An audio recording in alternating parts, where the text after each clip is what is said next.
The runaway bride found shelter in a mountain man's cabin, but his lonely heart was the real storm. The storm came down over the Bitterroot Mountains like it had been waiting all winter to bury something. Gideon Vale heard it before he saw it. The wind struck the north wall of his cabin, then rolled over the roof with a low, angry cry. Snow packed itself against the door. The little window beside the hearth shook in its frame. Outside, somewhere beyond the darkness, his old bay horse shifted in the lean-to stable and knocked one hoof against the frozen ground. Gideon did not rise right away. He sat near the fire with a carving knife in his hand and a piece of pine in his lap. The pine was slowly becoming a fox, though one ear was still only a rough chip of wood. 5 other small animals stood along the mantel, all carved during long nights when silence pressed too close. A wolf, a hawk, a mule deer, a bear cub, a horse with its head lowered like it had lost the road home. The cabin had only one chair by the fire. There was another chair pushed against the far wall, covered in dust, as if even furniture could learn loneliness. Gideon had built this place for survival, not comfort. Pine logs, stone hearth, rough table, shelves of dried beans and salt pork, a narrow bed under heavy quilts. No curtains, no pictures, nothing soft unless it had a use. That was how he wanted it. For 7 years, Bramble Pass had kept its bargain with him. It asked him for labor, caution, and strong hands. In return, it gave him distance from the world below. No church bells, no gossip, no pitying faces. No one asking why a man still wore his wedding ring on a leather cord beneath his shirt when his wife had been gone long enough for most men to forget the sound of her name. But Gideon had not forgotten. He remembered Ruth every time the fire sank low. He remembered the blue scarf she used to tie around her hair. He remembered how she had laughed at his first crooked cabin shelf, saying a home did not need perfect wood, only faithful hands. He remembered the day fever took her before spring thaw, leaving him with an empty bed, a cold cup on the table, and a heart that no longer understood what mourning was for. After that, he sold what little land they had near St. Joseph and rode west until the mountains looked high enough to hide a man from memory. They were not high enough. A hard gust slammed snow against the window. Gideon's knife paused. His horse knocked again, sharper this time. "Easy, Jonah," he muttered. The horse answered with a restless snort. Gideon set the unfinished fox on the mantel and stood. His knees ached from old cold and older grief.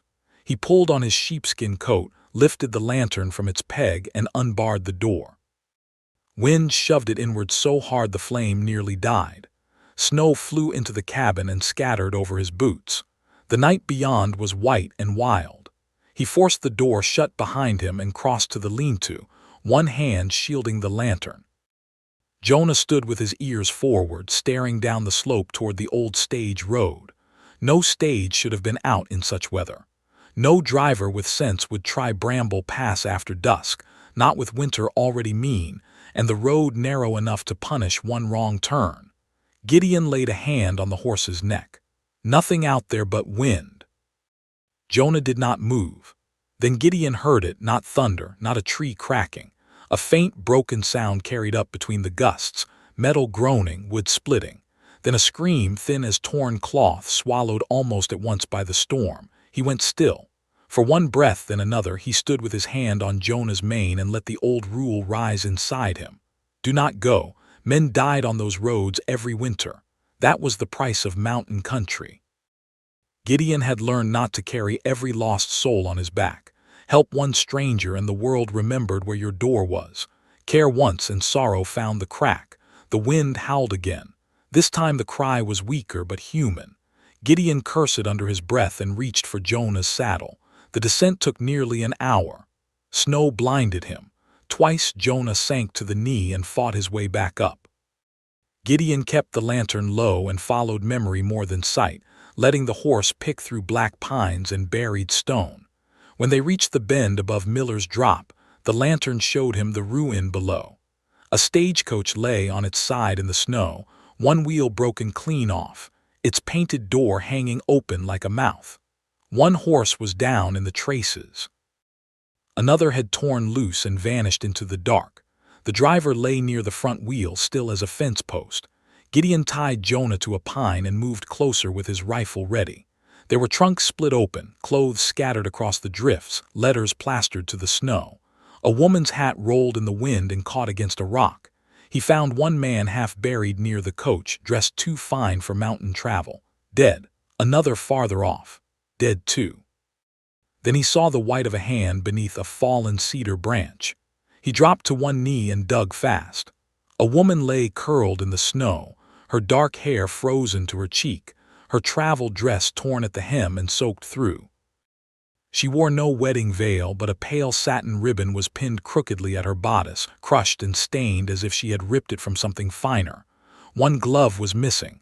Her bare fingers were blue with cold. Gideon pressed 2 fingers to her throat. Nothing. He almost pulled back.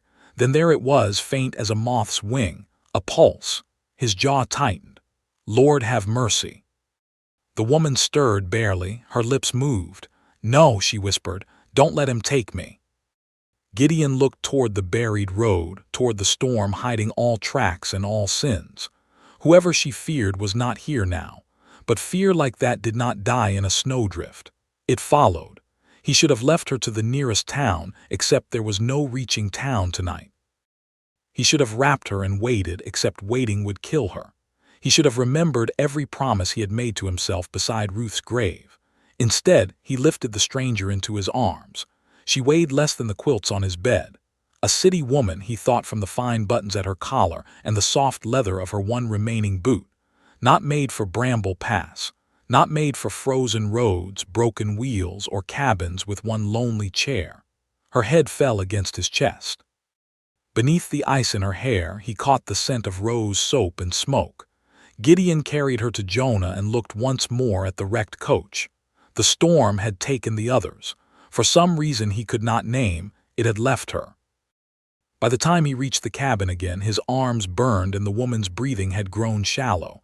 He kicked the door shut, laid her before the hearth, and built the fire until it roared like judgment. Her dress was wet enough to freeze her where she lay. His hand stopped at the first button. "I'm sorry," he said to the unconscious stranger, his voice rough. "But living comes before modesty tonight." He worked with his eyes turned when he could, stripping away the soaked outer garments and wrapping her in his heaviest quilt. Her torn dress and petticoat he hung near the fire. Soon they steamed in the heat, filling the cabin with the strange scent of wet wool, rose soap, and a life that did not belong there. Gideon dragged the unused chair closer, then stopped when he realized what he had done. 2 chairs by the fire. The sight troubled him more than the storm. He sat in his old place and watched the woman breathe. Hours passed. The wind clawed at the walls. Snow climbed the door. The lantern trembled on its hook. Once the woman murmured again, her face twisting with fear. "Please," she whispered. "I won't marry him." Gideon leaned forward. There it was. The truth beneath the satin ribbon, not just a lost passenger, a runaway bride. Near dawn, her eyes opened. They were gray, clear, and frightened like rain clouds over open prairie. For one quiet second, she stared at him as if she had crossed from one world into another. Then she looked down at the quilt, saw her dress drying by the fire, and scrambled back against the wall with a sharp cry. "Stay away from me." Gideon raised both hands, palms open. "You were freezing," he said. "I found you by the coach wreck." Her breath came fast. Her gaze flew around the cabin, taking in the rifles, the furs, the single bed, the snow-covered window, the hard-faced man between her and the door. "Where am I?" "Bramble Pass." Her face went pale. "That is still Montana." "Yes." She closed her eyes as if the answer wounded her. Gideon studied her carefully. "What's your name?" For a moment he thought she would lie. He saw it move across her face, quick and desperate. Then she pulled the quilt tighter around her shoulders and lifted her chin with a pride that looked badly bruised but not broken. "Evelyn Mercer," she said, "and if a man comes looking for me, you must tell him I died in that wreck." Before Gideon could answer, Jonah screamed from the lean-to. Not a restless sound this time. A warning. Gideon turned toward the window, and through the gray wash of dawn, he saw a lantern moving far below on the buried road. Someone was coming up the mountain. The lantern below did not move like a lost traveler's light. It came steady through the snow, stopping now and then as if the hand holding it knew the road but did not trust the drifts. Gideon stood beside the window with his rifle in one hand, and his body turned enough to keep Evelyn behind him. The fire snapped hard in the hearth. Her torn dress steamed from the chair back. The cabin, which had held only his breathing for years, now felt too small for fear, secrets, and the sound of someone climbing toward them. Evelyn pressed herself against the wall, the quilt clutched tight under her chin. All the color had left her face. "How many?" she whispered. "Can't tell yet." "Is there a horse?" Gideon narrowed his eyes. The dawn was thin, gray, and full of blowing snow. He saw the lantern swing again, then vanish behind a stand of fir trees. One rider, maybe two. Her hand rose to her throat, searching for something that was not there. A necklace, perhaps, a ring, some sign of the life she had run from. "You know who it might be," Gideon said. She did not answer. Jonah struck the stable wall again, hard enough to make the logs shudder. Gideon crossed to the hearth, took one of his old wool shirts from a peg and tossed it toward her. "Put that on over the quilt if you can manage. Stay away from the window." Her frightened eyes flashed with offense, but only for a second. Pride had no strength against cold and danger. She pulled the shirt around her shoulders with clumsy fingers. It swallowed her. The sleeves hung past her hands and the collar slipped to one side, making her look younger than she had in the snow. "Mr. Vale," she said, voice shaking despite her effort to steady it, "if he asks for me, I am not here." Gideon checked the rifle chamber. "You already said that." "I need to know you heard me." "I've heard. And?" He looked at her then. "I don't hand frightened women over to men they're hiding from."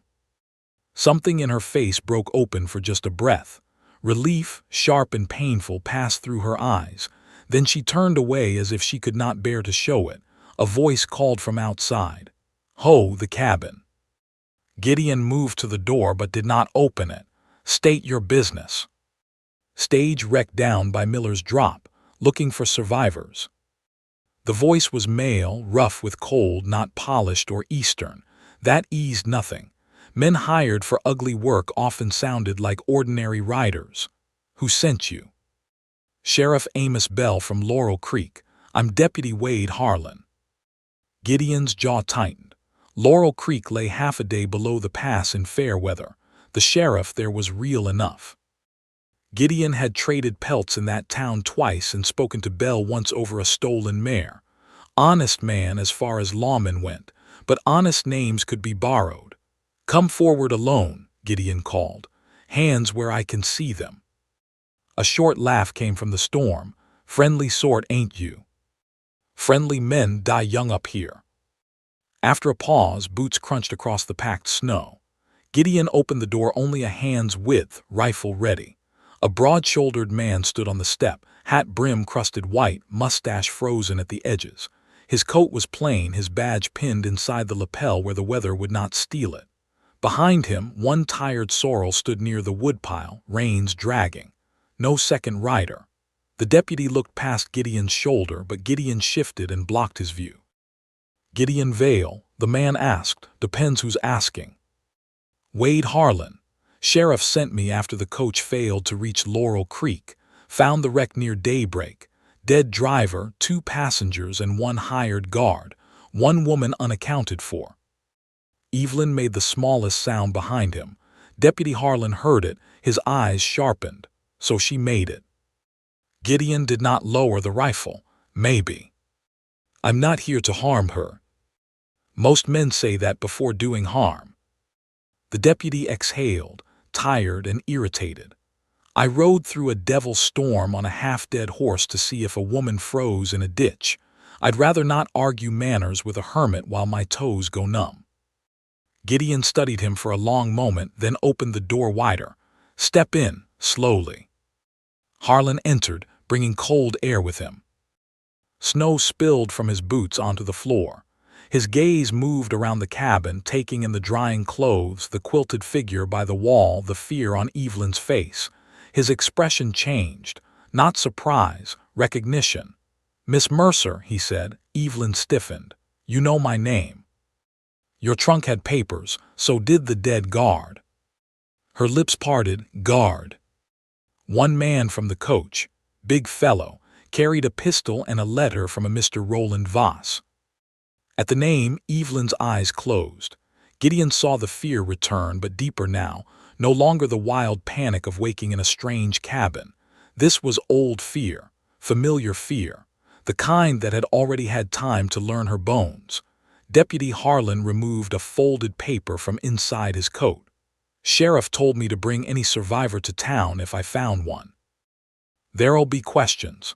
The stage company will want a statement. Families of the dead need word." "She can't travel," Gideon said. "I can see that. And she won't be dragged." The deputy glanced at him. "Wasn't planning to drag her." Evelyn opened her eyes. "Did anyone else come looking?" "Not yet." "Not yet," she repeated softly. Harlan looked from her to Gideon. "Miss Mercer, who is Roland Voss?" The name sat in the cabin like a snake under a blanket. Evelyn pulled the wool shirt tighter. Her hands trembled so badly that one sleeve slipped back, showing a red mark around her wrist. Gideon noticed it before she covered it. So did the deputy. "He is a businessman from Helena," she said carefully. "That all. He is the man my uncle promised me to." Gideon felt his grip tighten on the rifle. Harlan's face hardened. "Promised." Evelyn swallowed. "My parents died when I was 19. My uncle took control of my father's accounts, my home, and my younger brother's schooling. He said there were debts. He said Mr. Voss could settle them. I was told the marriage would protect the family name." "And you disagreed," Harlan said. "I was not asked to agree." The fire popped. A coal fell and sent sparks up the chimney. Gideon watched her face as she spoke. She did not weep. She had gone too still for tears. That stillness angered him more than sobbing would have. It spoke of rooms where she had learned not to cry because no one listened. "Was the guard his man?" Gideon asked. "Yes."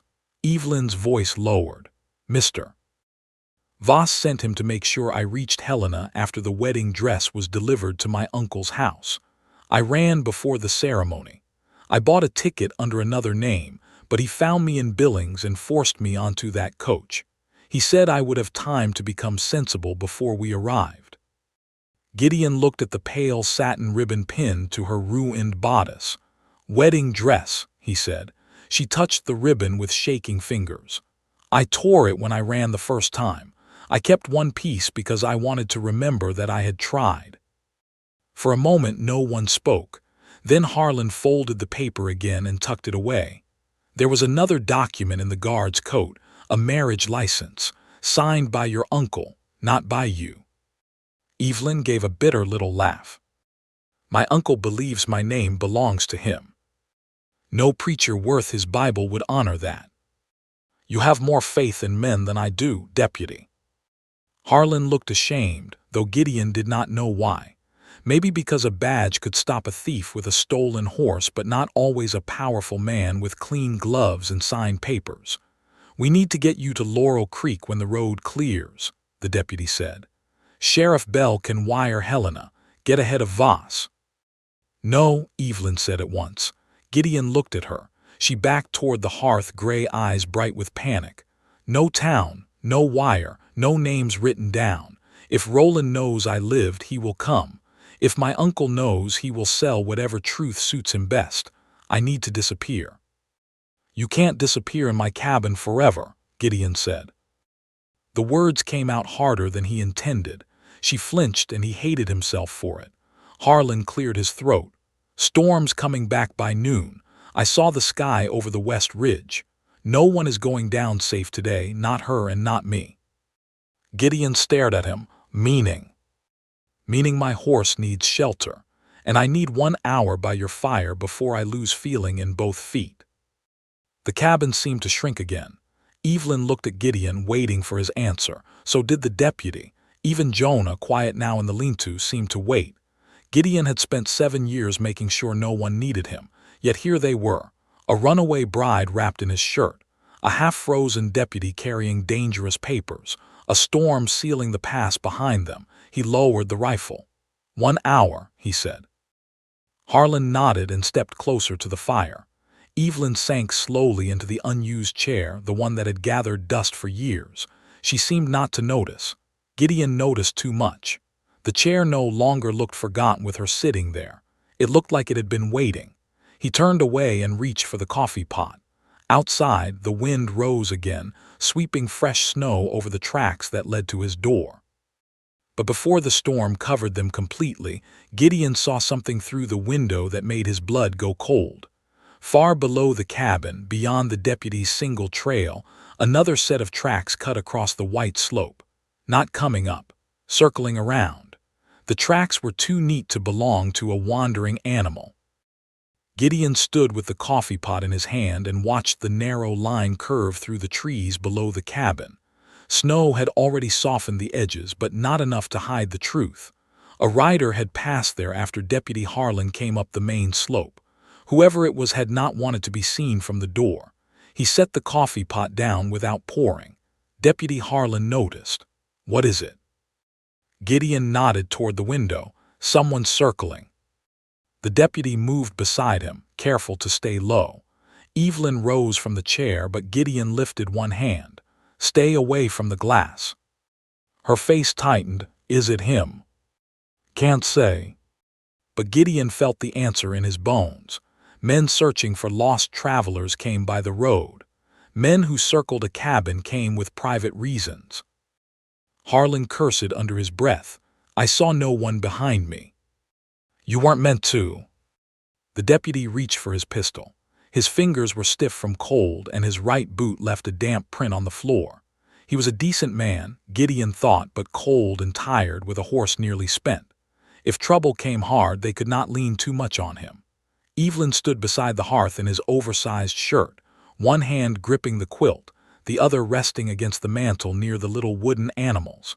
The firelight showed the strain in her face, but also something steady beneath it. She was afraid. Only a fool would not be, but she did not beg, she did not fold in on herself. Gideon respected that. "Can you use a rifle?" he asked her. Her eyes moved to the weapon above the door. "No." "Can you load one?" "No." "Then today you learn." Deputy Harlan glanced at him. "You think that's wise?" "I think it's necessary." Evelyn swallowed, then nodded once. "Show me." Gideon took down the smaller rifle, the one Ruth had once used to scare coyotes from their hens. He had kept it oiled, though he had not touched it for more than a year. He placed it on the table, then set cartridges beside it. Evelyn came close, watching every movement with the same attention she might have given a legal paper that could steal her life. "This is not for bravery," Gideon said. "Bravery gets people killed when it runs ahead of sense. This is for last resort. You point only if you must. You fire only if there is no other way." Her lips pressed together. "I understand."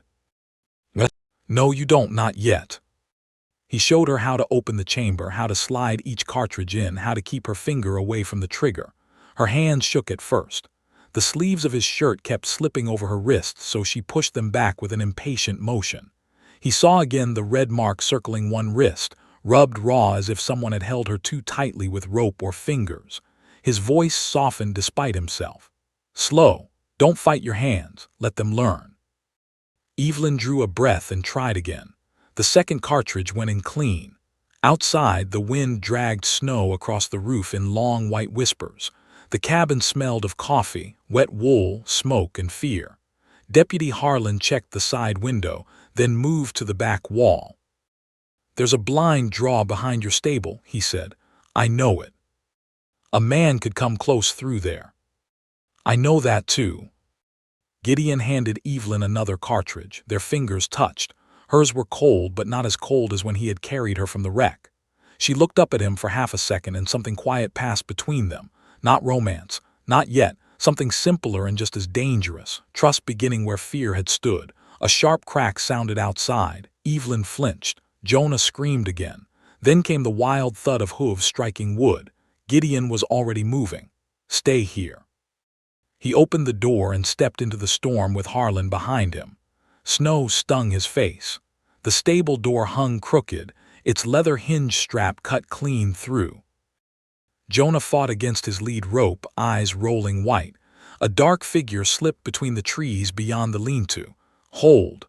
Harlan shouted. "Lawman!" The figure ran. Gideon lifted his rifle, but the man vanished behind the firs before he had a clear shot. "Don't fire blind," Harlan warned. "I wasn't planning to." They crossed to the stable. Jonah blew hard and leaned into Gideon's shoulder. The horse had been frightened, not hurt. On the packed snow near the stable wall, Gideon found a scrap of dark cloth caught on a nail and the clean mark of a boot heel. Harlan bent beside him. Could be one of Voss's men. Gideon picked up the cloth. Fine black wool, too fine for a trail hand. Could be. "Why cut the stable strap?" "To loose my horse." The deputy's expression turned grim. "Strand us." "No," Gideon looked toward the woods where the figure had fled. "Strand her." They returned to the cabin fast. Evelyn stood where he had left her, the rifle now loaded on the table. She had not picked it up, she had obeyed. Gideon found he was grateful for that. "Jonah?" she asked, scared, not harmed. Relief crossed her face. "Thank God." Harlan shut the door and barred it. "We have a man outside, and we have weather closing in. We need to decide whether to hold here or make for town before this worsens." "She can't ride in this," Gideon said. "I can ride," Evelyn said. Both men looked at her. She lifted her chin. "I did not say I could ride well. I said I can ride." "You nearly froze to death last night," Gideon said, "and I will surely freeze if Mr. Voss's man burns your stable, steals your horse, or waits until dark to creep through a window." Her voice shook at the edges, but her words had sense. Gideon hated that. He hated even more the thought of taking her down the pass in a storm with unknown men watching from the trees. Deputy Harlan removed his gloves and held his hands near the fire.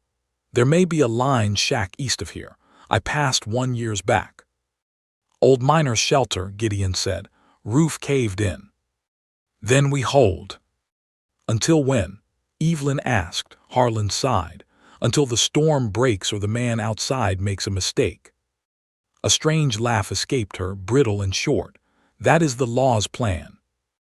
"That is the mountain's plan," Gideon said.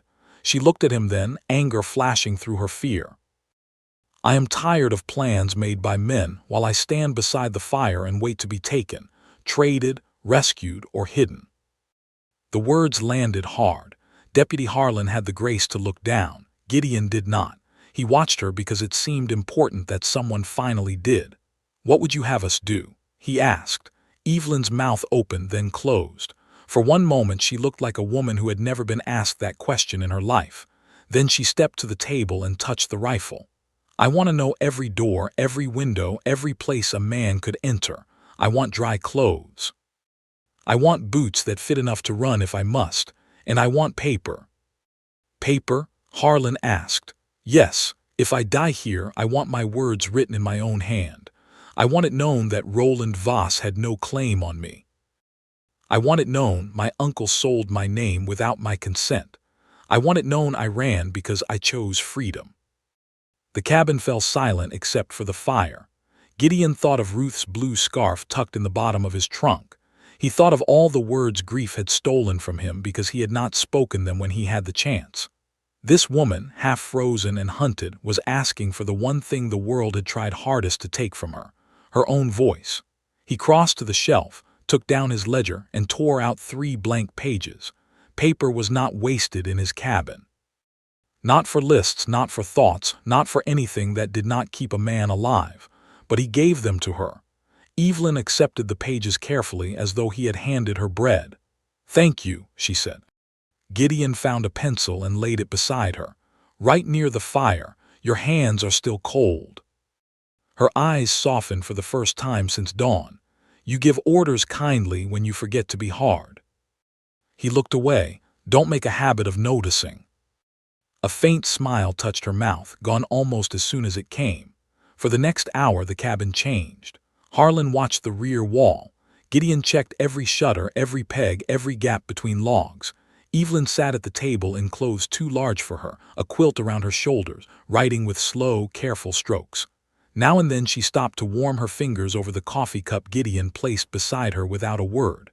Outside, the circling rider did not show himself again. That was worse. A man who stayed hidden was either patient or waiting for help. Near midday, Harlan's horse gave a sudden scream from the lean-to. Then came a shot. The cabin window shattered inward. Evelyn dropped to the floor as Gideon lunged across the room and pulled her down. Glass scattered over the table and into her written pages. Harlan fired once through the broken window, more warning than aim. Snow and wind burst into the cabin through the jagged hole. Evelyn's cheek had a thin line of blood from flying glass. Gideon saw it, and something hot and old tore loose in his chest. "Stay down," he said. His voice no longer sounded like a man hiding from the world. It sounded like a man who had found something he would not lose. He crawled to the window, lifted his rifle, and waited. Through the blowing snow, a horse and rider flashed between two pines. Gideon fired. The rider jerked low over the saddle but did not fall. A moment later, hoofbeats faded down the draw. Harlan pressed against the wall, breathing hard. "He's running." "No," Gideon said, watching the white wood swallow the sound. Evelyn rose slowly behind him, one hand against her bleeding cheek. Gideon turned. "Are you hurt bad?" She shook her head. Then they heard it. A bell, faint, distant, and wrong in the storm. Not a church bell, not a cowbell. A sleigh bell. Evelyn's face drained of color. Gideon understood before she spoke. "He's here," she whispered. "Roland Voss always puts silver bells on his carriage horses." From somewhere below the mountain road, more bells answered the first, bright and cold beneath the rising wind. The silver bells came closer through the storm. They did not rush. That was what chilled Gideon most. Whoever drove below knew the road was dangerous, knew snow was deep, knew a mountain cabin stood ahead with armed men inside, yet still those bells came on with slow, bright patience. Evelyn stood near the broken window, one hand pressed to the thin cut on her cheek. Blood marked her fingers. The sight made Gideon's anger sharpen until it felt clean enough to cut with. "Get away from there," he said. She stepped back, but her eyes stayed on the white blur beyond the glass. "He wants me to hear them." "Bells. Roland enjoys making an entrance." Her voice was flat now, emptied by old knowledge. At his house in Helena, everyone knew the sound of his carriage. Servants opened doors before he knocked. Men stood straighter. Women fixed their smiles. He liked that. He liked being expected. Deputy Harlan knelt by the shattered window and tied his scarf across the hole to slow the wind. Then let him expect a cold welcome. Gideon crossed to Evelyn and gently moved her hand from her cheek. She stiffened at first, then allowed it. The cut was shallow, but a bead of red slid toward her jaw. "Sit," he said. "I'm fine." "Sit, Evelyn." Maybe it was the use of her name. Maybe it was the quiet in his voice. She obeyed. He took a clean cloth from the shelf, dipped it in boiled water that had cooled near the hearth, and touched it to her cheek. Her lashes trembled, but she did not pull away. Up close, he could see how tired she was. There were shadows beneath her eyes and a faint blue cast still lingering around her lips from the cold she had survived. His shirt hung from one shoulder. Her hair, dark and tangled, had dried in loose waves that made her look nothing like the kind of woman who belonged in a rich man's carriage. She looked real. That was the word that came to him, not polished, not owned, not arranged like a flower in a parlor vase. Real as smoke, blood, fear, and firelight. "You don't have to face him," Gideon said. Her gray eyes lifted to his. "Yes, I do." "No." "Yes." Her hand closed around his wrist, not to push him away, but to make him listen. "I have run from rooms, from signatures, from my uncle's voice, from Roland's shadow. I ran onto that coach and people died while I lived. If I hide now, I will keep hiding for the rest of my life." Gideon's jaw tightened. Living is not cowardice. "I know," her grip softened, but being silent has nearly killed me."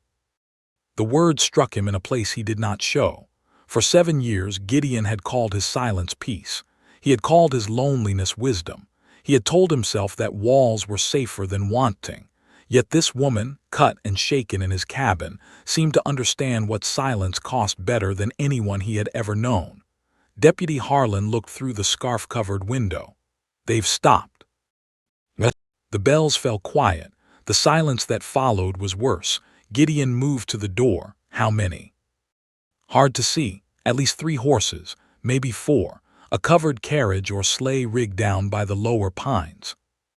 Evelyn rose again. This time Gideon did not tell her to sit. A voice called from outside, smooth and carrying. "Miss Mercer, I know you are inside." Evelyn's face did not change, but her fingers curled into the 2 long sleeves of Gideon's shirt. The voice came again. "You have caused a great deal of trouble, my dear." Gideon lifted his rifle and stood beside the door. "Name yourself." A pause, then a soft laugh. "Roland Weiss. I have come for my intended bride." "She says she's not your bride." "She is confused, cold, frightened, and influenced by rough company." The voice sharpened slightly on those last words. "Open the door, Mr. Vale. I have no wish to make this unpleasant." Deputy Harlan stepped forward. "This is Deputy Wade Harlan of Laurel Creek. You'll keep your men outside and state your business proper." "Ah, a lawman." Roland sounded pleased, not worried. "Excellent. Then you can witness that I am here to recover a missing woman promised to me by family contract." "No family contract gives a man ownership," Harlan called. No one mentioned ownership. The lie came easy as poured cream. "I speak of duty, reputation, and protection. Miss Mercer is not well. She fled under distress and has suffered a terrible accident. I am here to take her to a doctor and restore her to decent care." Evelyn laughed once under her breath. It held no humor. Gideon glanced at her. "You want to answer?" Her throat moved. "Yes." He unbarred the door but kept his body in front of it as he opened it a little. Wind pushed in. Snow spun across the floor. Roland Voss stood several yards from the cabin, dressed in a dark wool coat with a fur collar, black hat low over pale hair, leather gloves clean despite the storm. 2 men waited behind him with rifles held down but ready. A 4th stood near the trees holding the carriage team. Silver bells shone on the horses' harness, bright as coins. Roland was handsome in the way expensive things often were, smooth, cold, and made to be admired from a distance. His eyes moved past Gideon and found Evelyn. "My dear," he said, "look at you." Evelyn stepped into view beside Gideon. The wind caught her loose hair and lifted it around her face. She wore a mountain man's shirt, a quilt over her shoulders, and blood on her cheek. Roland's mouth tightened before he covered it with a smile. "You poor thing," he said. "Whatever has been done to you?" "No more than I chose," Evelyn answered. His smile thinned. "You chose to dress like a hired hand." "I chose to live." Something flickered in his eyes, anger quickly buried. "That is enough drama. Your uncle is sick with worry. Your brother's schooling is in question. Your family name is being dragged through mud from Billings to Helena. Come with me now and I can still repair much of this." "You mean hide it." "I mean protect you." "You mean possess me." Roland's gaze shifted to Gideon. "I see you have been filling her head." "Haven't had to," Gideon said. "Seems full enough on its own." One of Roland's men chuckled before catching himself. Roland did not look back, but the man went silent. Deputy Harlan pushed the door wider and showed his badge. "Mr. Voss, I recovered papers from the wreck. 1 marriage license without Miss Mercer's signature. 1 letter instructing a guard to ensure she reached Helena whether willing or not. You have explaining to do." Roland sighed as if disappointed by a child. "Deputy, I respect the burden of your office, but you are out of your depth. The matter concerns family guardianship and civil contract. Miss Mercer's uncle has legal authority over certain affairs. Not over her body." A muscle jumped in Roland's cheek. Evelyn heard it too, the small tear in his polished voice. She stepped forward onto the threshold before Gideon could stop her. "My uncle may keep my father's house," she said. "He may keep the silver. He may keep every account he has used to frighten me, but he does not keep me." Roland looked at her as if seeing a stranger. "You sound foolish." "I sound awake." "You sound ruined." The word landed like a slap. Gideon moved, but Evelyn touched his arm. "Just 2 fingers, enough." "If I am ruined," she said, "then you have no reason to want me." Roland's eyes hardened. "Do not test me in front of strangers. These men know more truth about me than you ever cared to learn." "Truth?" Roland stepped closer, boots sinking into snow. "Truth is your father died owing more than pride can pay. Truth is your uncle begged me to save your family from disgrace. Truth is your little brother remains in a school paid for by my generosity. Truth is you are a frightened woman who has mistaken a lonely trapper's cabin for freedom." The word struck Evelyn. Gideon saw it. Her brother was the hook. Voss knew exactly where to press. Her voice softened despite her effort. "Leave Daniel out of this." "I would like to. Come with me and I shall." Deputy Harlan raised his pistol. That sounded like a threat. Roland smiled without looking at him. It sounded like reality. Snow blew between them in thin white sheets. For a moment Gideon saw what Evelyn had faced. Not a wild brute, not a shouting drunk, something worse. A man who wrapped chains in calm words and called them duty. Gideon stepped down from the threshold. Roland's men lifted their rifles. Gideon did not raise his. He only stood tall in the falling snow. "She's not leaving with you." Roland looked him over with open contempt. "And what are you to her?" The question seemed to echo off every wall Gideon had built around his heart. He had no answer ready. He was not her husband, not her kin, not even her friend in any proper sense. He was the man who had found her half dead and brought her inside, the man who had cleaned blood from her cheek, the man whose unused chair she had filled without knowing what that meant. Before he could speak, Evelyn answered. "He is the first man who asked what I wanted." The simple words moved through Gideon like warmth entering frozen hands, painful because feeling was returning. Roland's face changed. The mask slipped for one ugly second. "Then he is a fool." "No," Evelyn said, "he is free." Roland turned to Deputy Harlan. "I will offer this once. Step aside. Let me take Miss Mercer to town, where this can be settled among people of standing. Interfere, and I will have your badge by spring." Harlan smiled slightly. "Had better men try." "I doubt that." A gust of wind roared over the cabin. One of Roland's carriage horses reared below, bells jangling. The man holding them shouted. For half a breath, everyone looked toward the sound. That was when Evelyn moved. She stepped down into the snow, straight-backed and shaking, and reached into the pocket of Gideon's oversized shirt. She pulled out the folded pages she had written by the fire. Glass had cut one corner. A smear of her blood marked the top. "This is my statement," she said, "written in my hand. It names you my uncle and the guard who forced me onto the coach." Roland stared at the pages. Evelyn held them out to Deputy Harlan. "If anything happens to me, take this to Sheriff Bell." Harlan accepted them with care. "I will." Roland's voice dropped. "Evelyn, give me those papers." "No. You do not understand what you are doing." "For the first time," she said, "I do." The storm seemed to hold its breath. Then Roland gave the smallest nod. One of his men raised his rifle toward Harlan. Gideon fired first. The shot cracked across the mountain. Snow burst from a pine beside the gunman's head, close enough to shower his hat white. The man froze. "Next one won't warn," Gideon said. Roland's eyes burned with hate, but his smile returned piece by piece. "You have made an enemy, Mr. Vale." "No," Gideon said, "you brought one with you." For several long seconds no one moved. Then the carriage horses screamed again, louder this time.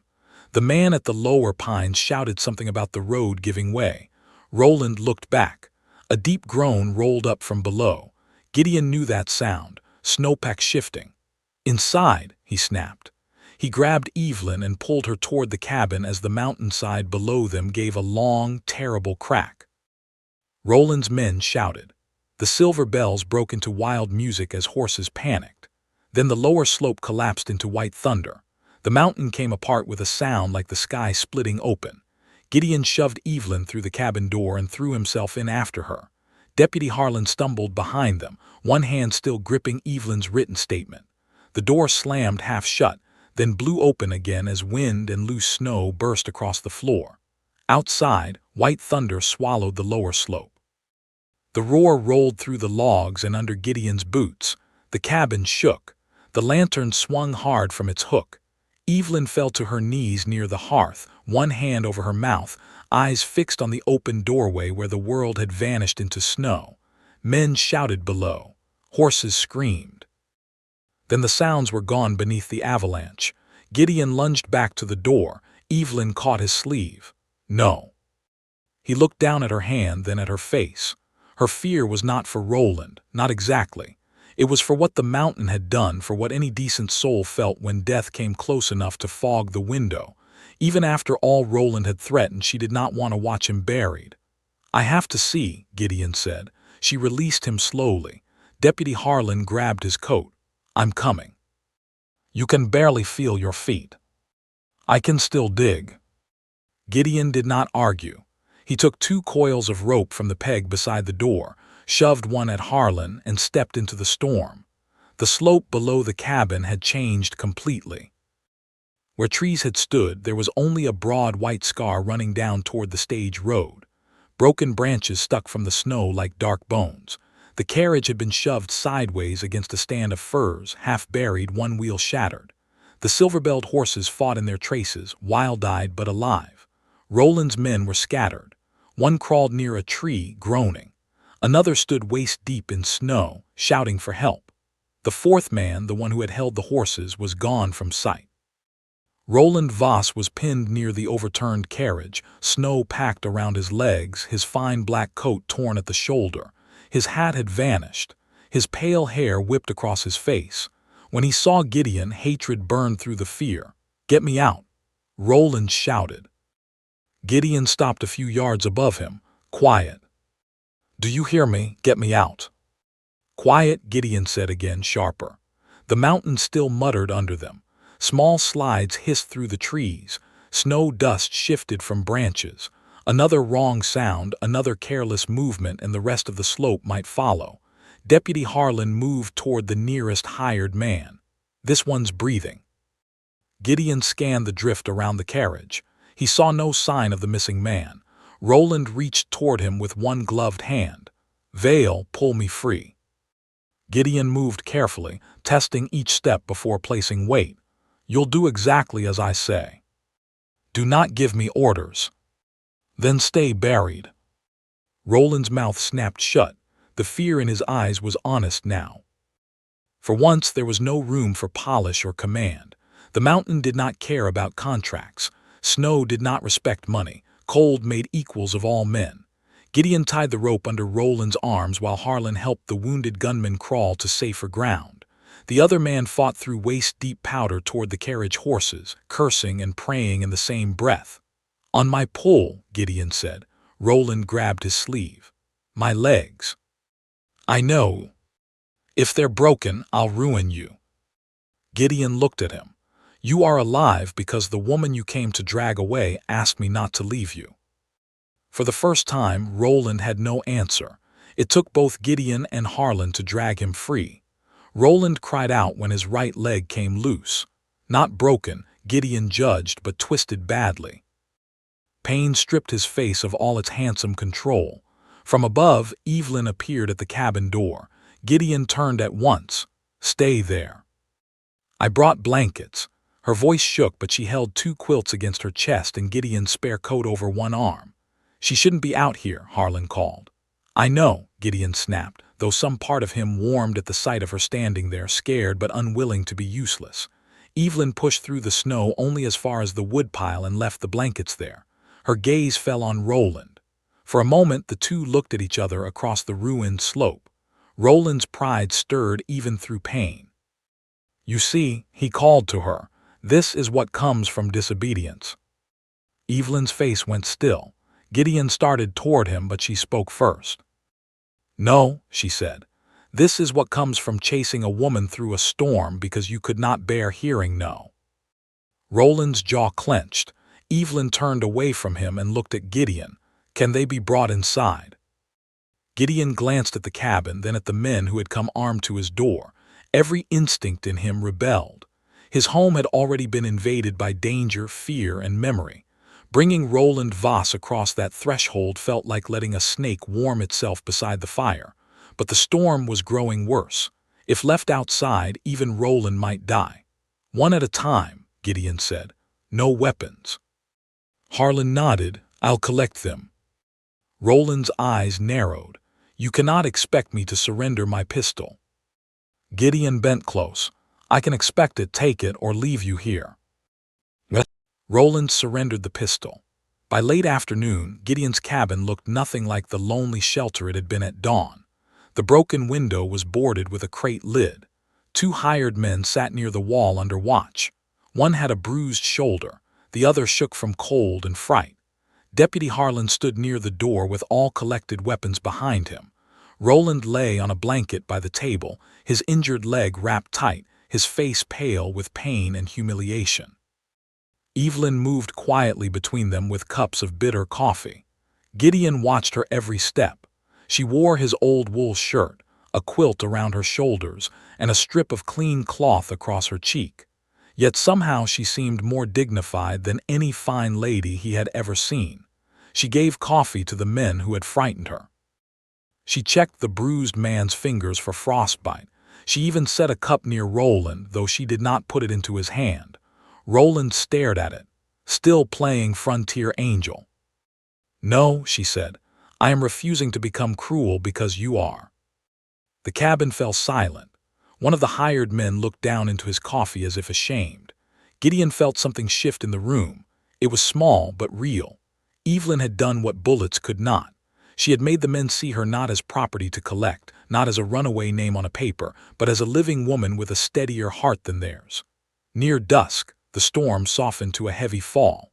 The avalanche had blocked the lower road, making travel impossible until morning, maybe longer. Gideon checked Jonah and the carriage horses, then returned to find Evelyn standing at the mantel. She held the unfinished pine fox. "You carve animals," she said, "when my hands need work. And when your mind needs quiet." He closed the door behind him. "That too."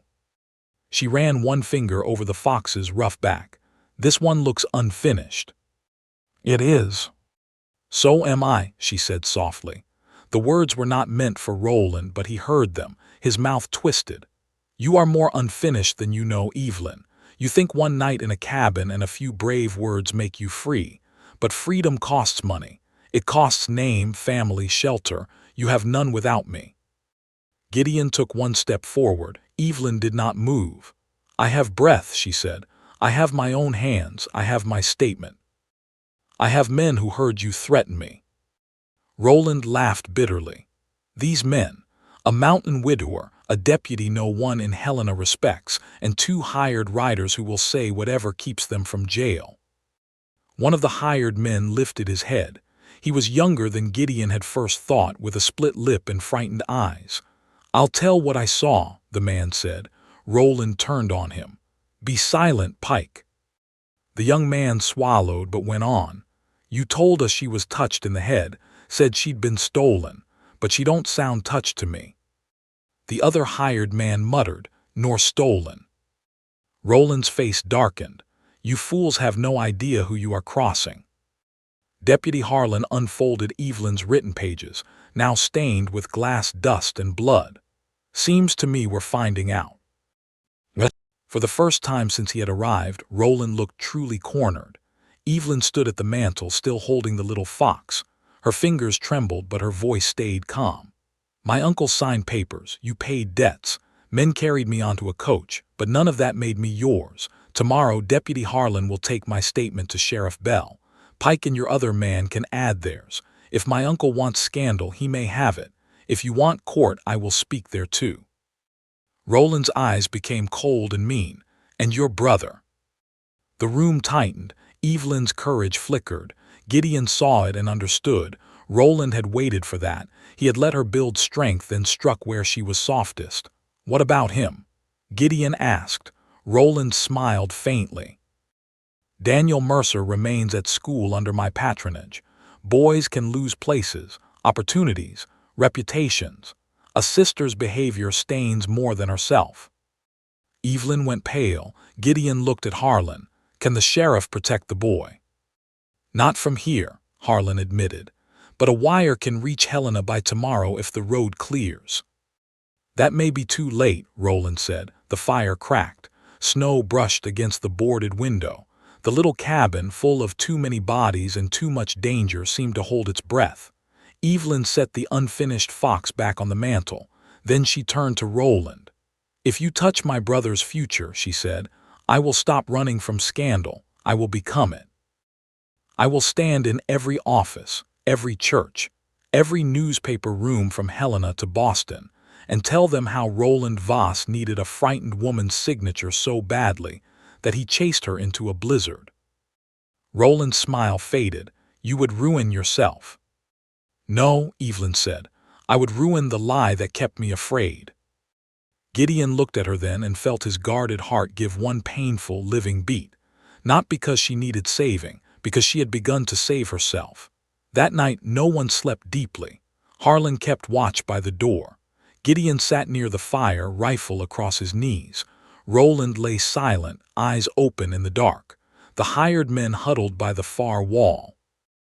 Evelyn sat in the unused chair with a blanket around her and the pencil in her hand, adding more lines to her statement by lantern light. After a long while, she looked at Gideon. "Did your wife ever sit in this chair?" The question struck so softly that he almost did not defend himself. "No," he said, "built it after. After she passed." He nodded. "Why?" He looked at the chair, at the worn arms that had never known Ruth's hands. "I suppose part of me didn't want to admit there would only be one." Evelyn's eyes filled, but she did not pity him. That made it worse and better at the same time. "You do not have to answer," she whispered. "But what was her name?" For 7 years, the name had lived inside him like a buried coal. He stared into the fire until his vision blurred.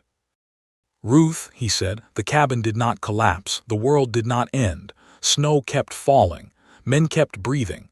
Evelyn sat very still, holding the sound of that name with care. "Ruth," she repeated gently, "that is a beautiful name." Gideon closed his eyes. Across the room, Roland watched them with narrowed eyes, and in his cold stare, Gideon saw a new danger waking.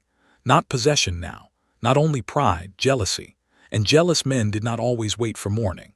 Morning came pale and bitter, with the storm finally worn down to a tired whisper. The cabin smelled of smoke, coffee, wet wool, and too many strangers. Frost silvered the edges of the boarded window.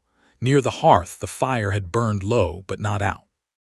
Gideon had fed it through the night while the others slept in broken pieces, one eye open, one hand near whatever could serve as a weapon.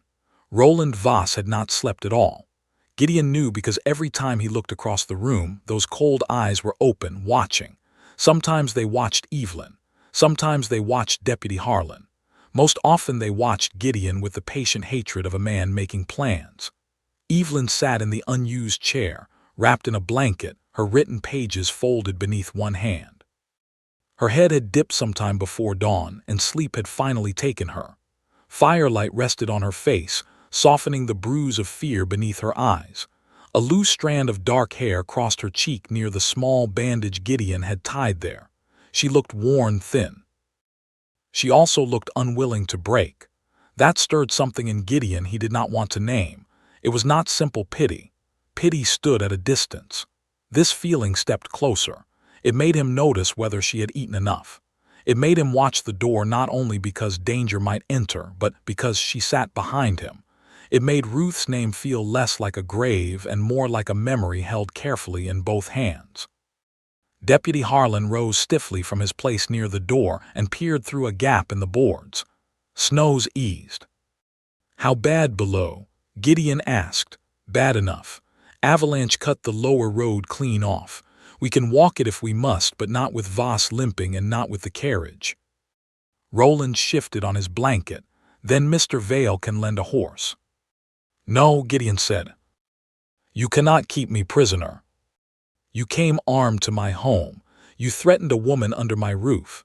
You fired shots. You can be grateful you're breathing beside my fire. Roland's mouth tightened. Your fire, your roof, your mountain. Men like you enjoy pretending poverty is power. Evelyn woke at the sound of his voice. Her eyes opened, clear at once, as if fear had trained sleep out of her. It is too early for your cruelty, Roland, she said. His gaze slid to her. And yet you listened. She straightened, gathering the blanket around her shoulders. Only to remind myself why I ran. One of the hired men, Pike, sat up near the wall and rubbed his face. The older one, Brant, had been quiet through the night, but his eyes were alert now. Men who followed money often changed direction when the money began to look dangerous. Deputy Harlan poured coffee into tin cups. Here, that's what happens. I ride down as far as I can, reach Laurel Creek and bring Sheriff Bell with men and a wagon. Miss Mercer's statement goes with me. So do Pike and Brant, if they're wise enough to tell the truth before Voss tells lies. Pike nodded quickly. I'll tell it. Brant hesitated, then gave one short nod. I didn't sign up to force no woman into marriage. Roland gave a soft laugh. How noble you become when the wind changes. Brant's jaw clenched, but he said nothing. Evelyn held out the folded pages to Harlan. Take these. The deputy accepted them and tucked them inside his coat. I'll guard them. Gideon looked toward the door. I'll ride partway with you. No, Evelyn said at once. Everyone turned. She looked embarrassed by the force of the word but did not take it back. I mean, Mr. Voss should not be left here with only me and 2 men he has already hired before. I won't leave you alone with him, Gideon said. Roland smiled faintly. How touching.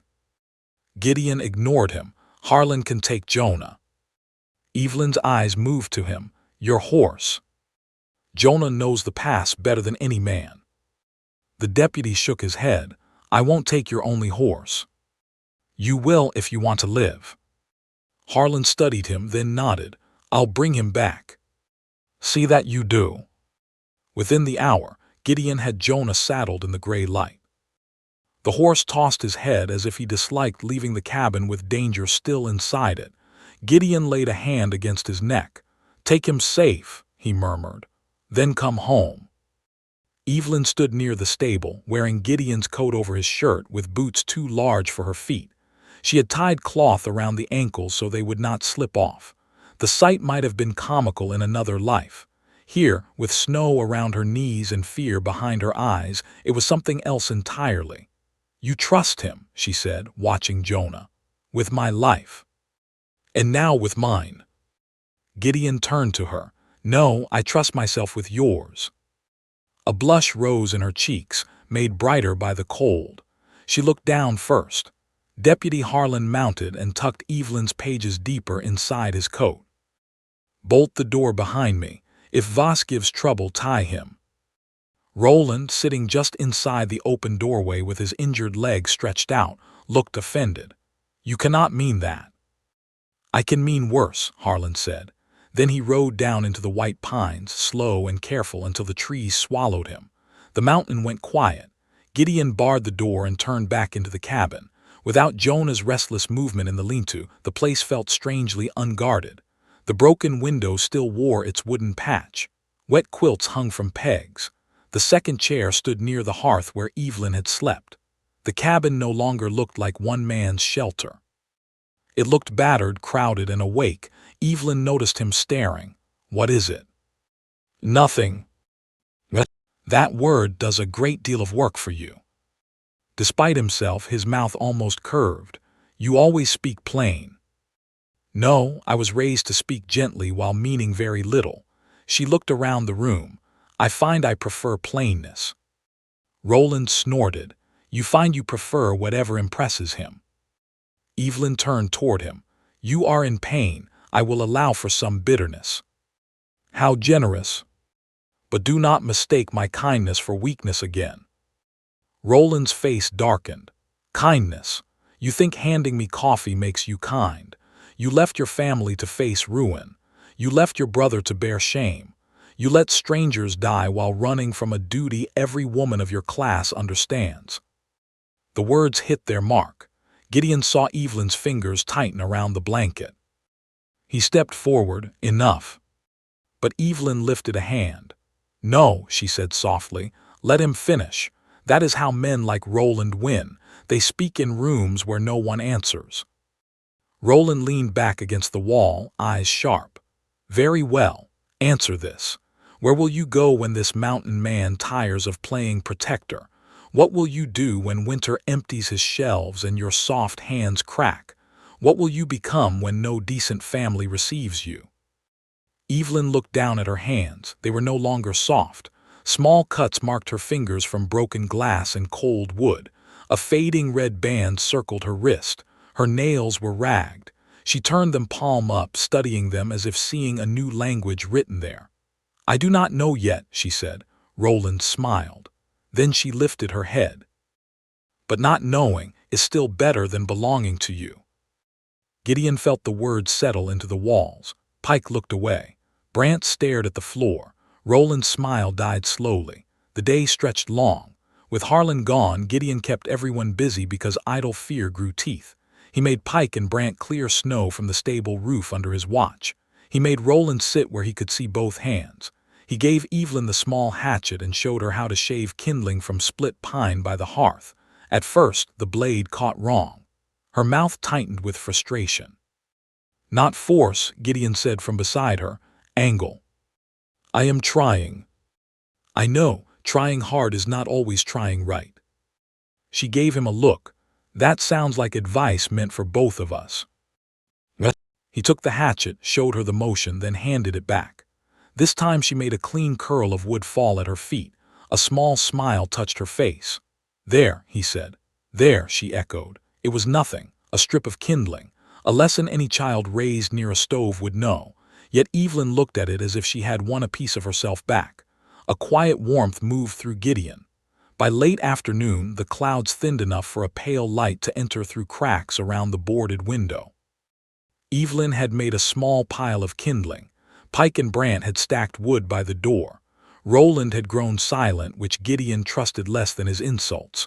When supper came, there was not much to offer. Beans, coffee, a heel of bread softened near the fire. Evelyn helped without being asked, handing cups and plates, moving carefully around men who had once frightened her. Pike accepted his plate with both hands. Thank you, ma'am, he said. She gave him a tired nod. You may call me Miss Mercer, not ma'am. Yes, Miss Mercer. Roland watched this with open disdain. How quickly you gather servants. They are guests at Mr. Vale's table, she said. Poor ones perhaps, but guests. Gideon looked at his rough table. 3 days ago it had held one bowl, one cup, one man's silence.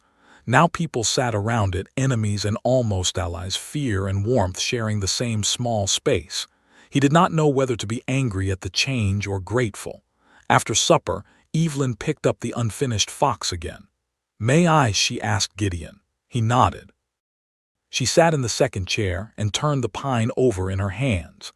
I used to sketch birds in the margins of my school books. My governess said it was a waste of discipline. Was it? No, she rubbed her thumb along the fox's rough side. It was the only part of the day that felt like mine. Gideon went to his shelf and took down another carving knife. He hesitated, then placed it in her hand. Roland laughed. Now you give her knives. Gideon did not look at him. I give her choices. Evelyn's fingers closed around the handle. For the next hour, Gideon showed her how to cut away from herself, how to follow the grain, how to let the fox appear slowly instead of forcing it. Her first cuts were uncertain, then steadier. The room quieted around the soft scrape of blade on wood. Even Pike watched. Outside, the storm clouds broke enough for moonlight to silver the snow. Inside, Evelyn carved one small line along the fox's back and smiled. It was the first peaceful smile Gideon had seen on her face. If you believe a heart can begin healing in the smallest quiet moment, stay with this story. Some homes are built from logs and stone, but some begin with one person finally being allowed to choose. The moment did not last. A heavy thud struck the roof. Everyone froze. Another thud came, then a scraping sound near the chimney. Gideon grabbed his rifle and stood, back from the fire. Smoke suddenly pushed into the room instead of rising. Thick gray clouds rolled down from the hearth, filling the cabin with choking heat. Brant coughed. Pike stumbled to his feet. Roland's eyes flickered toward the ceiling, and for one brief second Gideon saw satisfaction there. Evelyn saw it too. "What did you do?" she demanded. Roland's mouth curved. "Me, I have been sitting here injured and helpless." Gideon rushed outside into the snow and looked up. A canvas feed sack had been thrown over the chimney and weighted with stones. Not by an animal, not by the wind, someone else was on the roof. Gideon did not look up long. Looking up at a roof in moonlit snow was how a man got himself shot from the dark. He stepped sideways beneath the cabin eave, pressed his back to the logs, and listened. Smoke crawled from cracks around the door behind him. Inside, someone coughed hard. Evelyn. The sound cut through him with more force than the cold. Above, a boot scraped against frozen shingles. Gideon lifted his rifle. "Come down," he called. "Slow." No answer. The boot scraped again, moving toward the rear edge of the roof. Whoever had climbed up there knew enough not to show himself against the sky. Gideon moved along the wall, each step careful. The snow beside the cabin had been disturbed. Not just one set of marks. Two. One man had climbed. Another waited somewhere near the woodpile or stable, hidden by darkness and drifting snow. Roland had brought more than 4 men, or someone had followed him. Inside the cabin, Deputy Harlan was gone, riding for help. Jonah was gone with him. Gideon had 2 hired riders of uncertain courage, one injured enemy with too much cunning, a trapped woman learning freedom by the hour, and smoke filling the only home he had left. He could not be everywhere. A shadow dropped from the far side of the roof. Gideon fired into the snow near the man's boots. The stranger stumbled and cursed, then ran toward the pines. At the same moment, another man burst from behind the stable and swung a club at Gideon's rifle.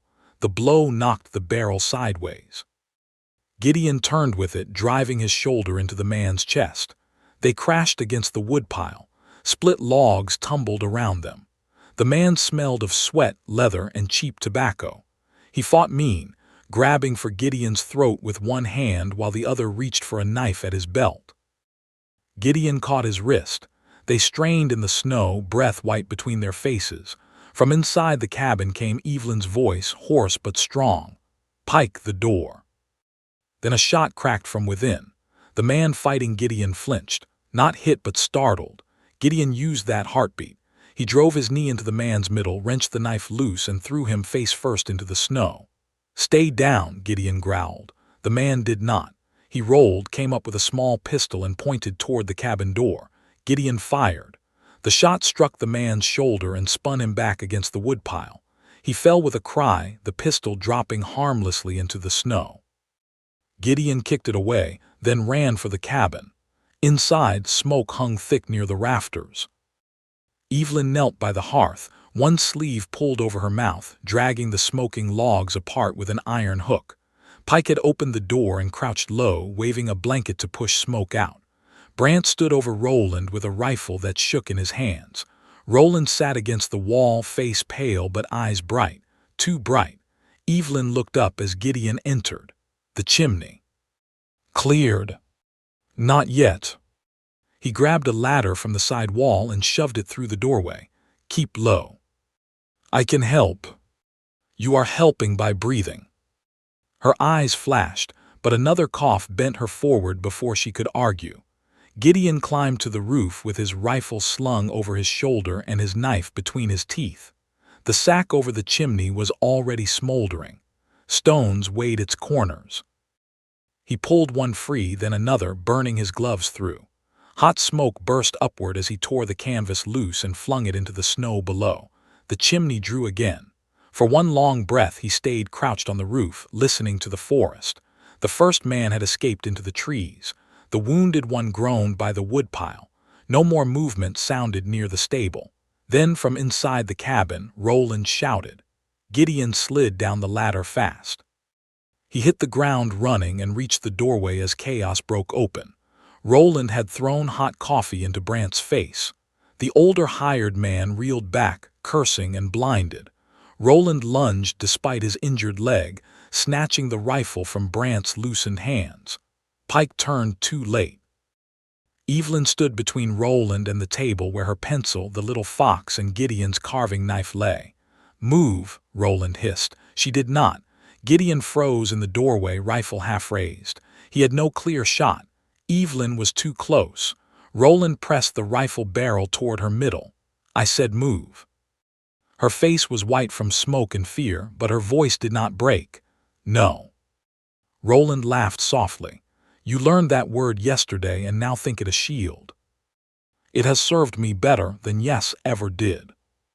Gideon stepped 1 inch forward. Roland saw. "Stop there, Vale."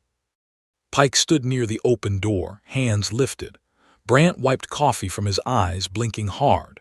The wounded man outside groaned again. Smoke thinned slowly, rising toward the freed chimney, but the room still felt dim and unreal. Roland's gaze flicked to the folded packet on the table, not Evelyn's written statement. Harlan had taken that. This was the second page she had started after supper, the one with more details, names, dates, perhaps enough to hurt him if the first packet was lost. "You think words can save you," Roland said. "How sweet." With one hand he reached for the page. Evelyn moved faster. She snatched it from the table and back toward the hearth. Roland's composure cracked. "Give it to me." "No." "Give it to me, or I swear your brother will pay for every second of your stubbornness." The old threat struck the room like a whip. Evelyn's hand trembled around the paper. Gideon saw the fight in her face, not fear for herself, fear for a boy miles away, a brother still trapped in the reach of men who traded futures like cattle. Roland saw it too and smiled. "There she is," he murmured. "The sensible girl. You may dress in his rags and speak in brave little lines, but you still know what obedience costs." Evelyn looked at the paper, then at Gideon. Something passed between them that needed no words. She was not asking him to save her. She was asking whether freedom could survive the price. Gideon lowered his rifle 1 inch. "Not surrender, trust." Evelyn turned and shoved the page into the fire. Roland's smile widened. Then Evelyn picked up the burning edge with the iron hook and thrust it back out, flaming. "What are you doing?" Roland snapped. "Making a copy you cannot steal," she said. The page blackened, but not before Pike, Brant, and Gideon saw what she had done. She had burned the bottom, not the words. The top half still showed Roland's name, her uncle's, the forced license, the guard, the threats against Daniel. Smoke curled from the edges, but the writing remained. Pike read aloud before anyone could stop him. "Roland Voss ordered Mr. Keene to keep me on the coach against my will." Brant blinked through watering eyes and took up the next line. "My uncle, Nathaniel Mercer, signed my consent, though I never gave it." Gideon understood and felt fierce pride rise in him. Witnesses. She was turning the room into witnesses. Roland understood a moment later, his face twisted. He swung the rifle toward Pike. Gideon fired. His bullet struck the rifle stock near Roland's hands, splintering wood. Roland cried out and dropped it. Pike threw himself behind the table. Brant lunged from the side and knocked Roland to the floor. Roland fought like a cornered animal, but pain weakened him. Gideon crossed the room in 3 strides, planted a knee between Roland's shoulders, and pinned him down. "Rope," Gideon said. Pike moved fast. This time, no one argued when Roland Voss was tied. They bound his hands behind his back and tied his ankles loose enough not to worsen the injury, but tight enough to stop another attempt. Roland cursed them all, then fell silent when Gideon leaned close. "You will not threaten her brother again in this house." Roland turned his head enough to look at him. "This house. You think this is a house. It is a grave with a chimney." Gideon looked around. The cabin was smoke-stained. Snow blew through the broken windows' edges. Coffee darkened the floorboards. A rifle stock lay cracked near the table. Evelyn stood by the hearth in clothes too large for her, holding half-burned paper with trembling hands. Pike and Brant watched like men waking from a bad dream. For 7 years, Gideon had believed Roland's words without ever hearing them. A grave with a chimney. A place to stay alive until dying came. But now Evelyn stood in it. And the cabin no longer felt like a grave. It felt wounded. It felt crowded. It felt in need of mending. That was different. Evelyn's knees gave suddenly. Gideon reached her before she fell. The burned paper slipped from her hand and drifted to the floor. He caught her against him, feeling how hard she shook now that the danger had passed. "I am sorry," she whispered into his coat. "For what?" "For bringing this to your door." He looked down at her, at the smoke in her hair and the courage that had nearly cost her everything.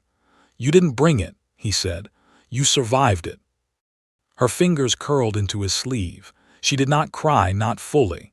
One tear slipped free and vanished against the wool. Across the room, Pike picked up the half-burned statement with great care. "Still readable," he said. "Most of it." Brant, still red-eyed from coffee, nodded. "I heard every word she wrote." "So did I," Gideon said. Roland closed his eyes, defeated for the moment but not harmless. The hours after that passed slowly. Gideon dragged the wounded attacker inside after taking his weapons. The man gave his name as Sutter and admitted, under Pike's angry questioning, that Roland had paid 2 extra riders to wait below in case the law interfered. The other had run when Gideon fired from the yard. By dawn, all of them were exhausted. No one spoke much. Evelyn sat near the fire, wrapped in the quilt again, while Gideon repaired the broken window as best he could. When he finished, she handed him a cup of coffee, bitter, boiled too long and half full. "Thank you," he said. "It is terrible coffee." "Yes. I made it." "I know." A small laugh escaped her. It was quiet, cracked at the edges, but real. The sound moved through the cabin like sunlight touching a closed room.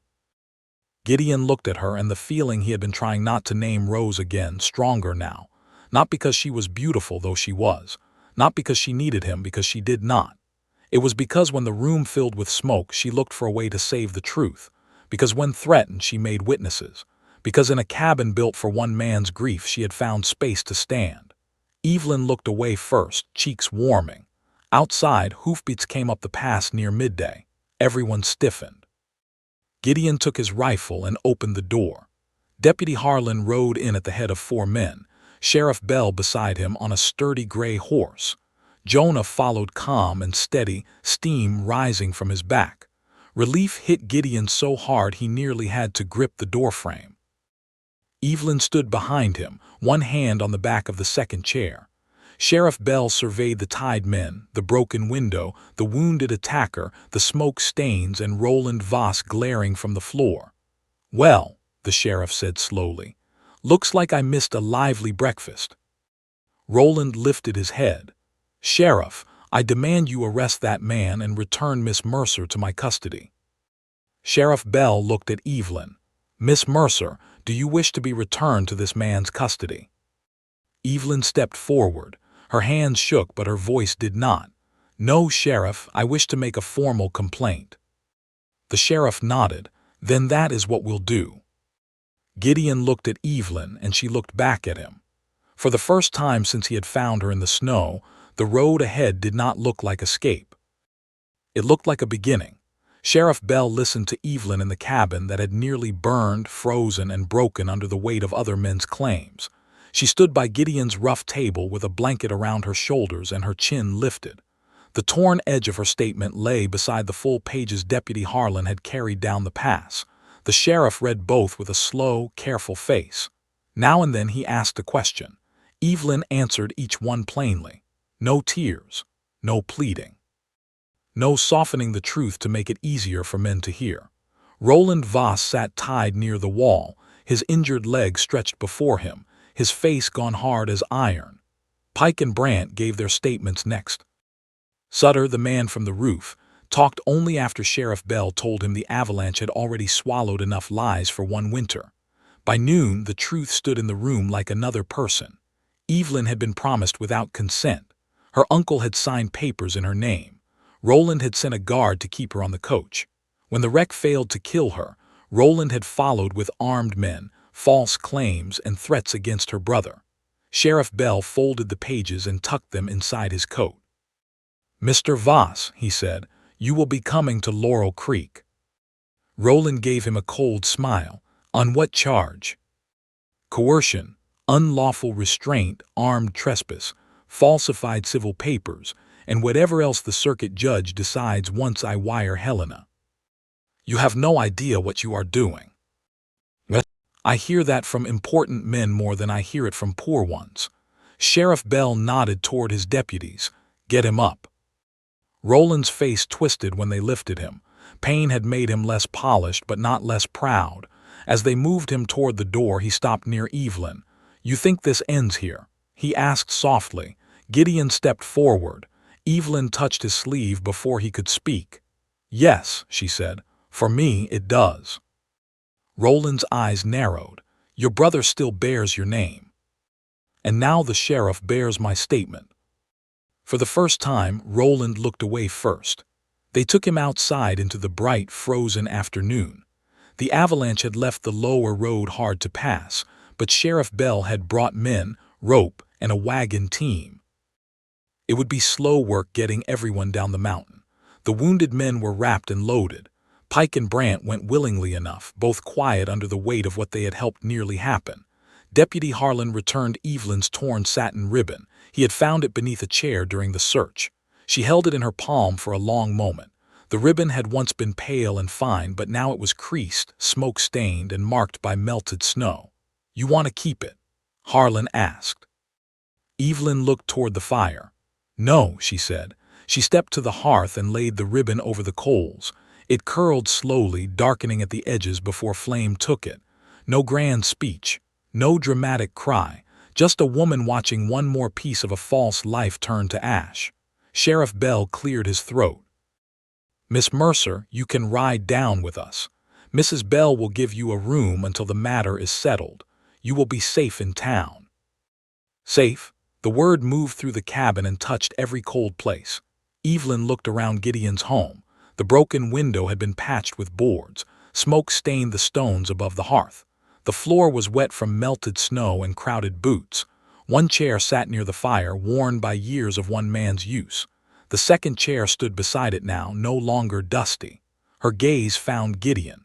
He stood near the door, silent as a fence post, his face unreadable to everyone but perhaps himself. He had said little since the sheriff arrived. He had given facts when asked, nothing more. Yet Evelyn could feel the question in him. Would she leave now? She should, perhaps. A decent woman would go to town under proper protection. She would sleep in a clean bed, wear borrowed dresses, place her future in the hands of law and church and respectable witnesses. That was the sensible path, but sense had once carried her toward a marriage contract. Freedom, she was learning, did not always look sensible. "I will come to town," she said. Gideon's eyes lowered. "For my statement," she added. "For the wire to Helena, for my brother." She gathered the blanket tighter. "But not today." Sheriff Bell glanced at Gideon, then back at her. "Road is open enough now." "I know. Storm may return tomorrow." "I know that too." The sheriff studied her with the patience of a man who had seen fear wear many faces.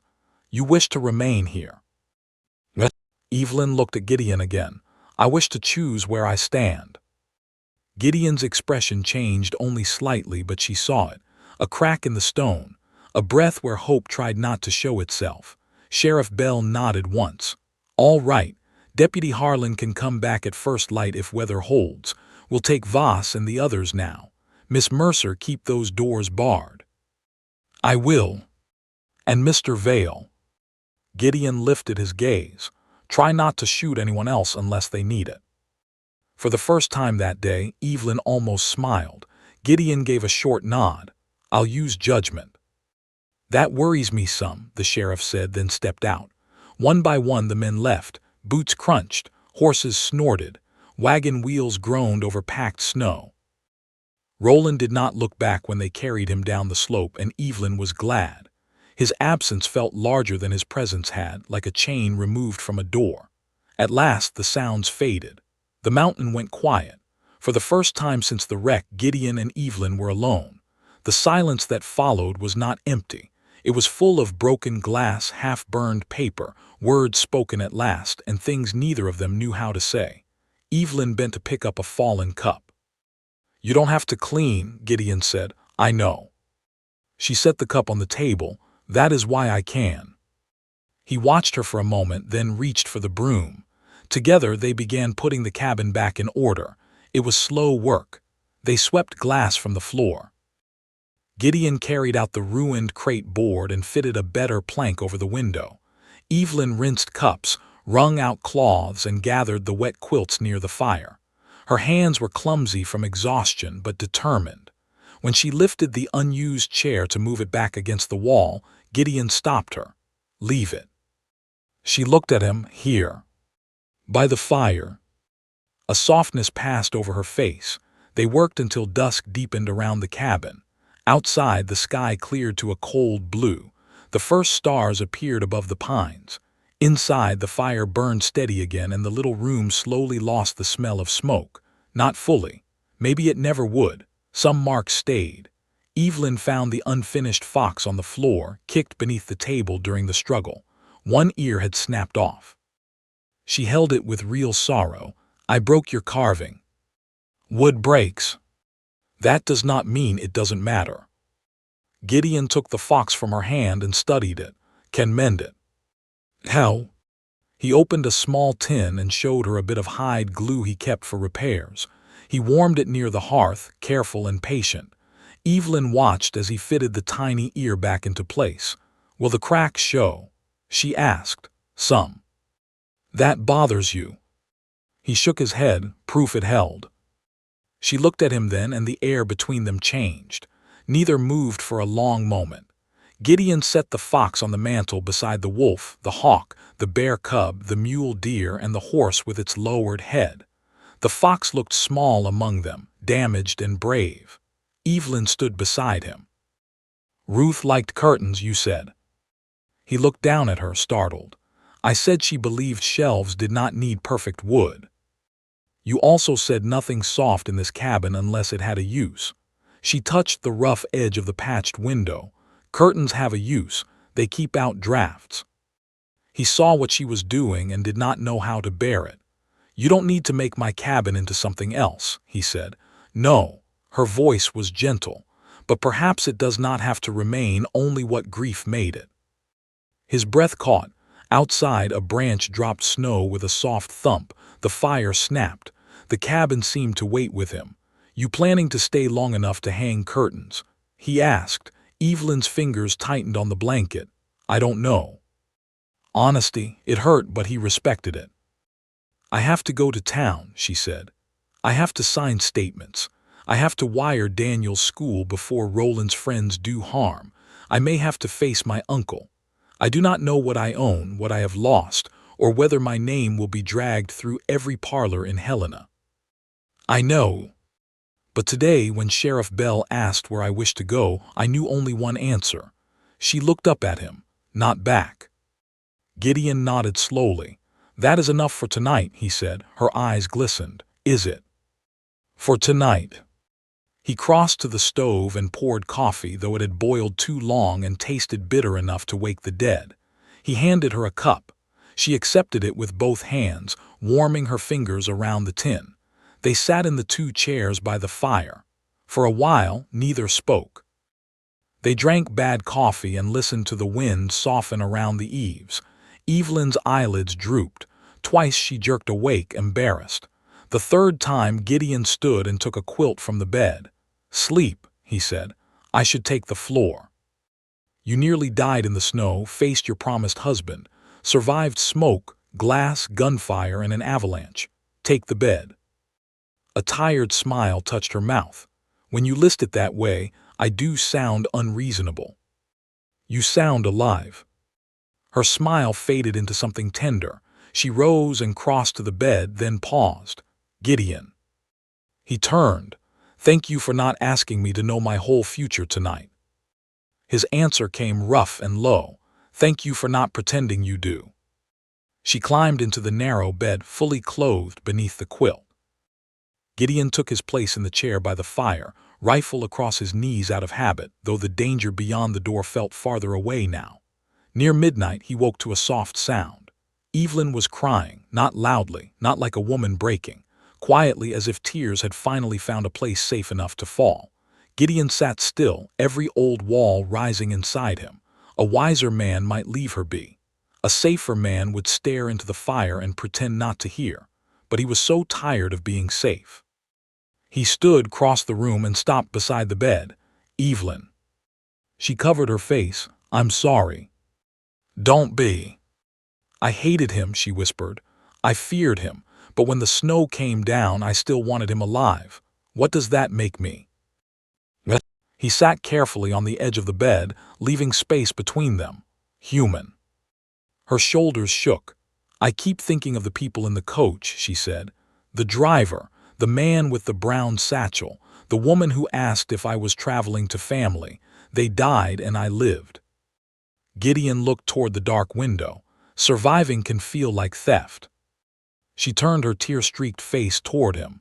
Is that how it felt when Ruth died? No one had ever asked him so plainly. He could have shut the door. He almost did. Yes, he said, like I had stolen breath from the person who deserved it more. Evelyn's hand moved across the quilt, stopping near his. And did the feeling pass? He looked at her hand. No. Her face fell, but it changed, he said, some days. She nodded, accepting the small truth because it was real. After a moment, her fingers touched his, lightly. A question, not a claim. Gideon could have pulled away. Instead, he turned his hand and held hers. Her palm was warm now, still roughened by cold and work, but warm. The simple fact of it moved through him like the first thaw under snow. They stayed that way in the dark, two people holding hands beside all they had lost and all they had not yet dared to want. When dawn came, Deputy Harlan would return. The town would ask questions, papers would be signed, wires would be sent. Evelyn's old life would reach for her in ways Gideon could not stop with a rifle. But for that one quiet hour, the cabin was not a hiding place. It was shelter. And somewhere above the patched window, the mended fox dried on the mantel, its small cracked ear holding firm. By the time Deputy Harlan returned, the morning had turned bright enough to make the whole mountain shine. Snow lay over Bramble Pass in smooth white sheets, broken only by pine shadows and the rough scars left by the avalanche. The air had that hard, clean bite that came after a storm, as if the world had been scrubbed down to bone. Gideon stood outside the cabin with his coat buttoned high and watched Jonah climb the slope under Harlan's steady hand. Evelyn stood beside him, wrapped in his spare coat, her dark hair braided for the first time since he had found her. She had done it herself with clumsy fingers, tying the end with a strip torn from the ruined quilt binding. His boots still swallowed her feet. The bandage on her cheek was small and white.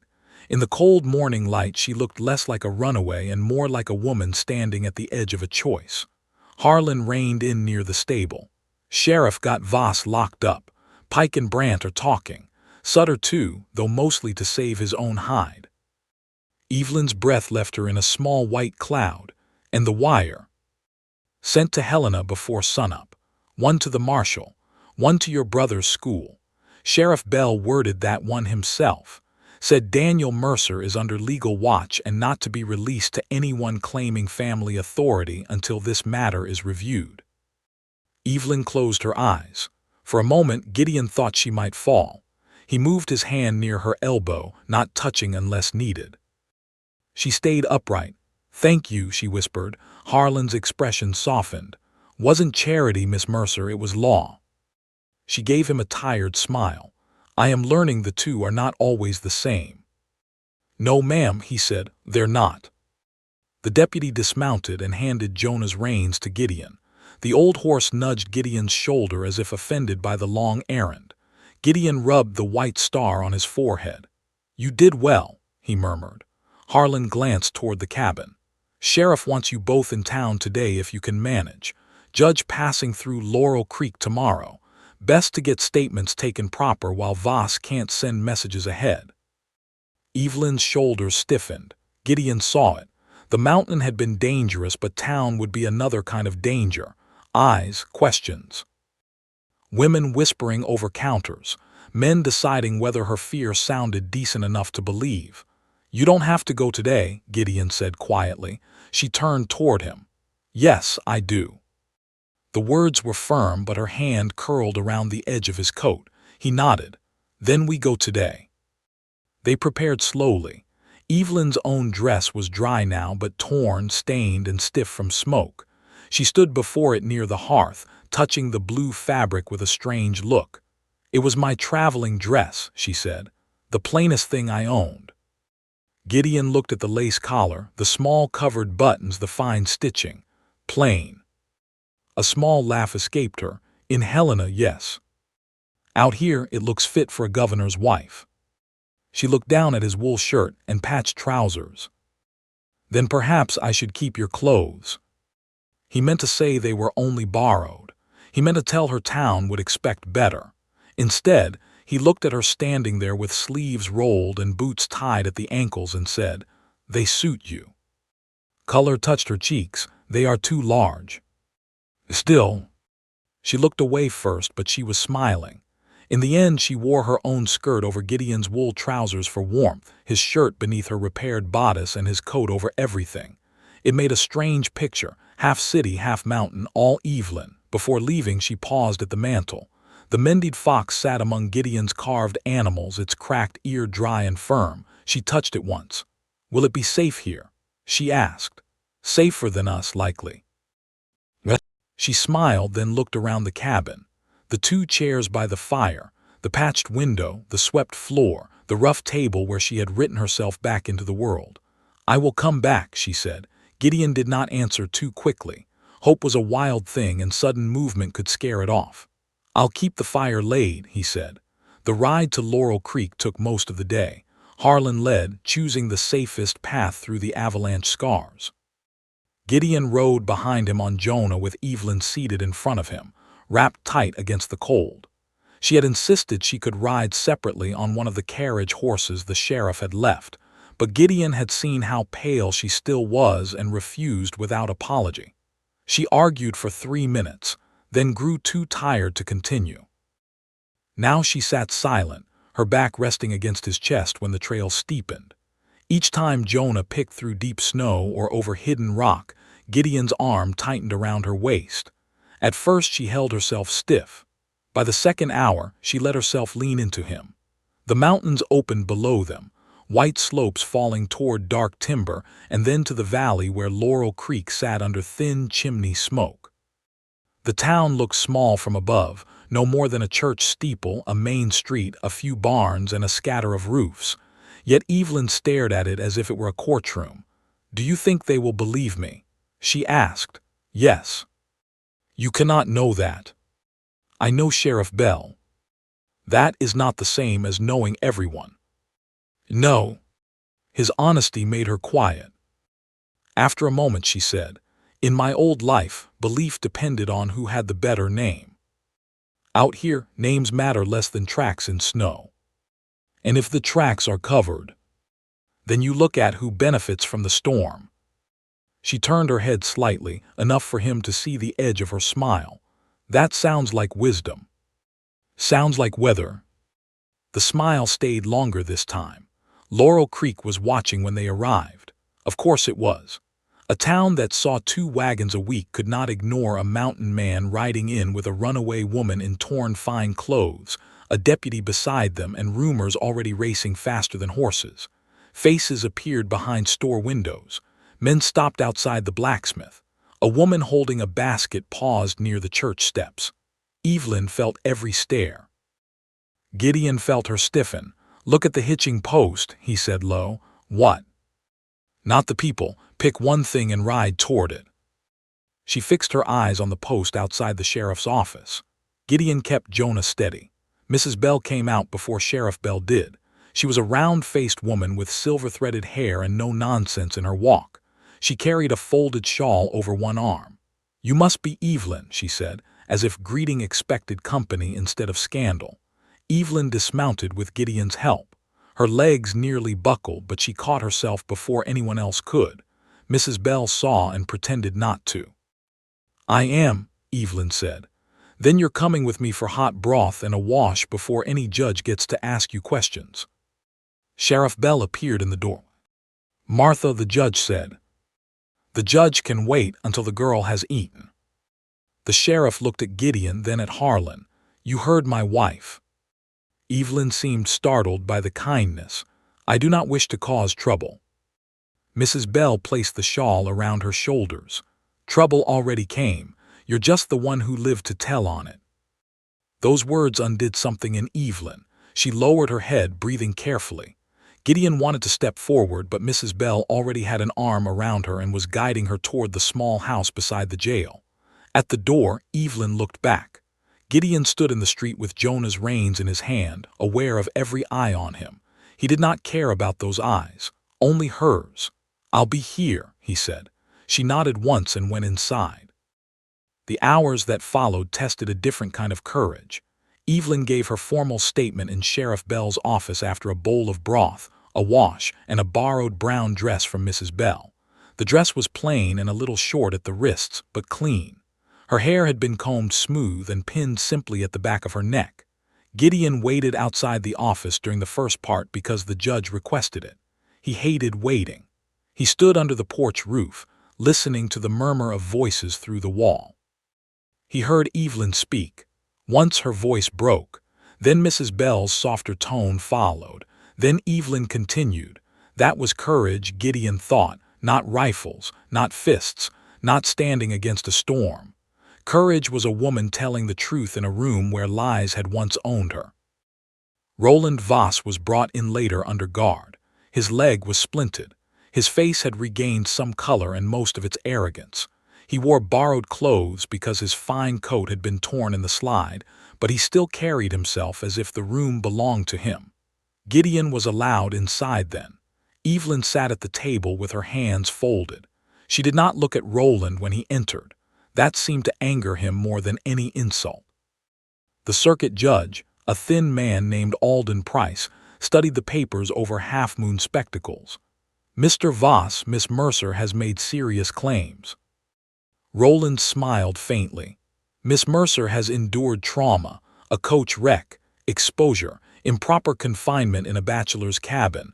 I do not blame her confusion." Evelyn's hands tightened, but her voice stayed calm. "I am not confused." Roland looked at her with polished sorrow. "My dear, you were found undressed in this man's home." A stir moved through the room.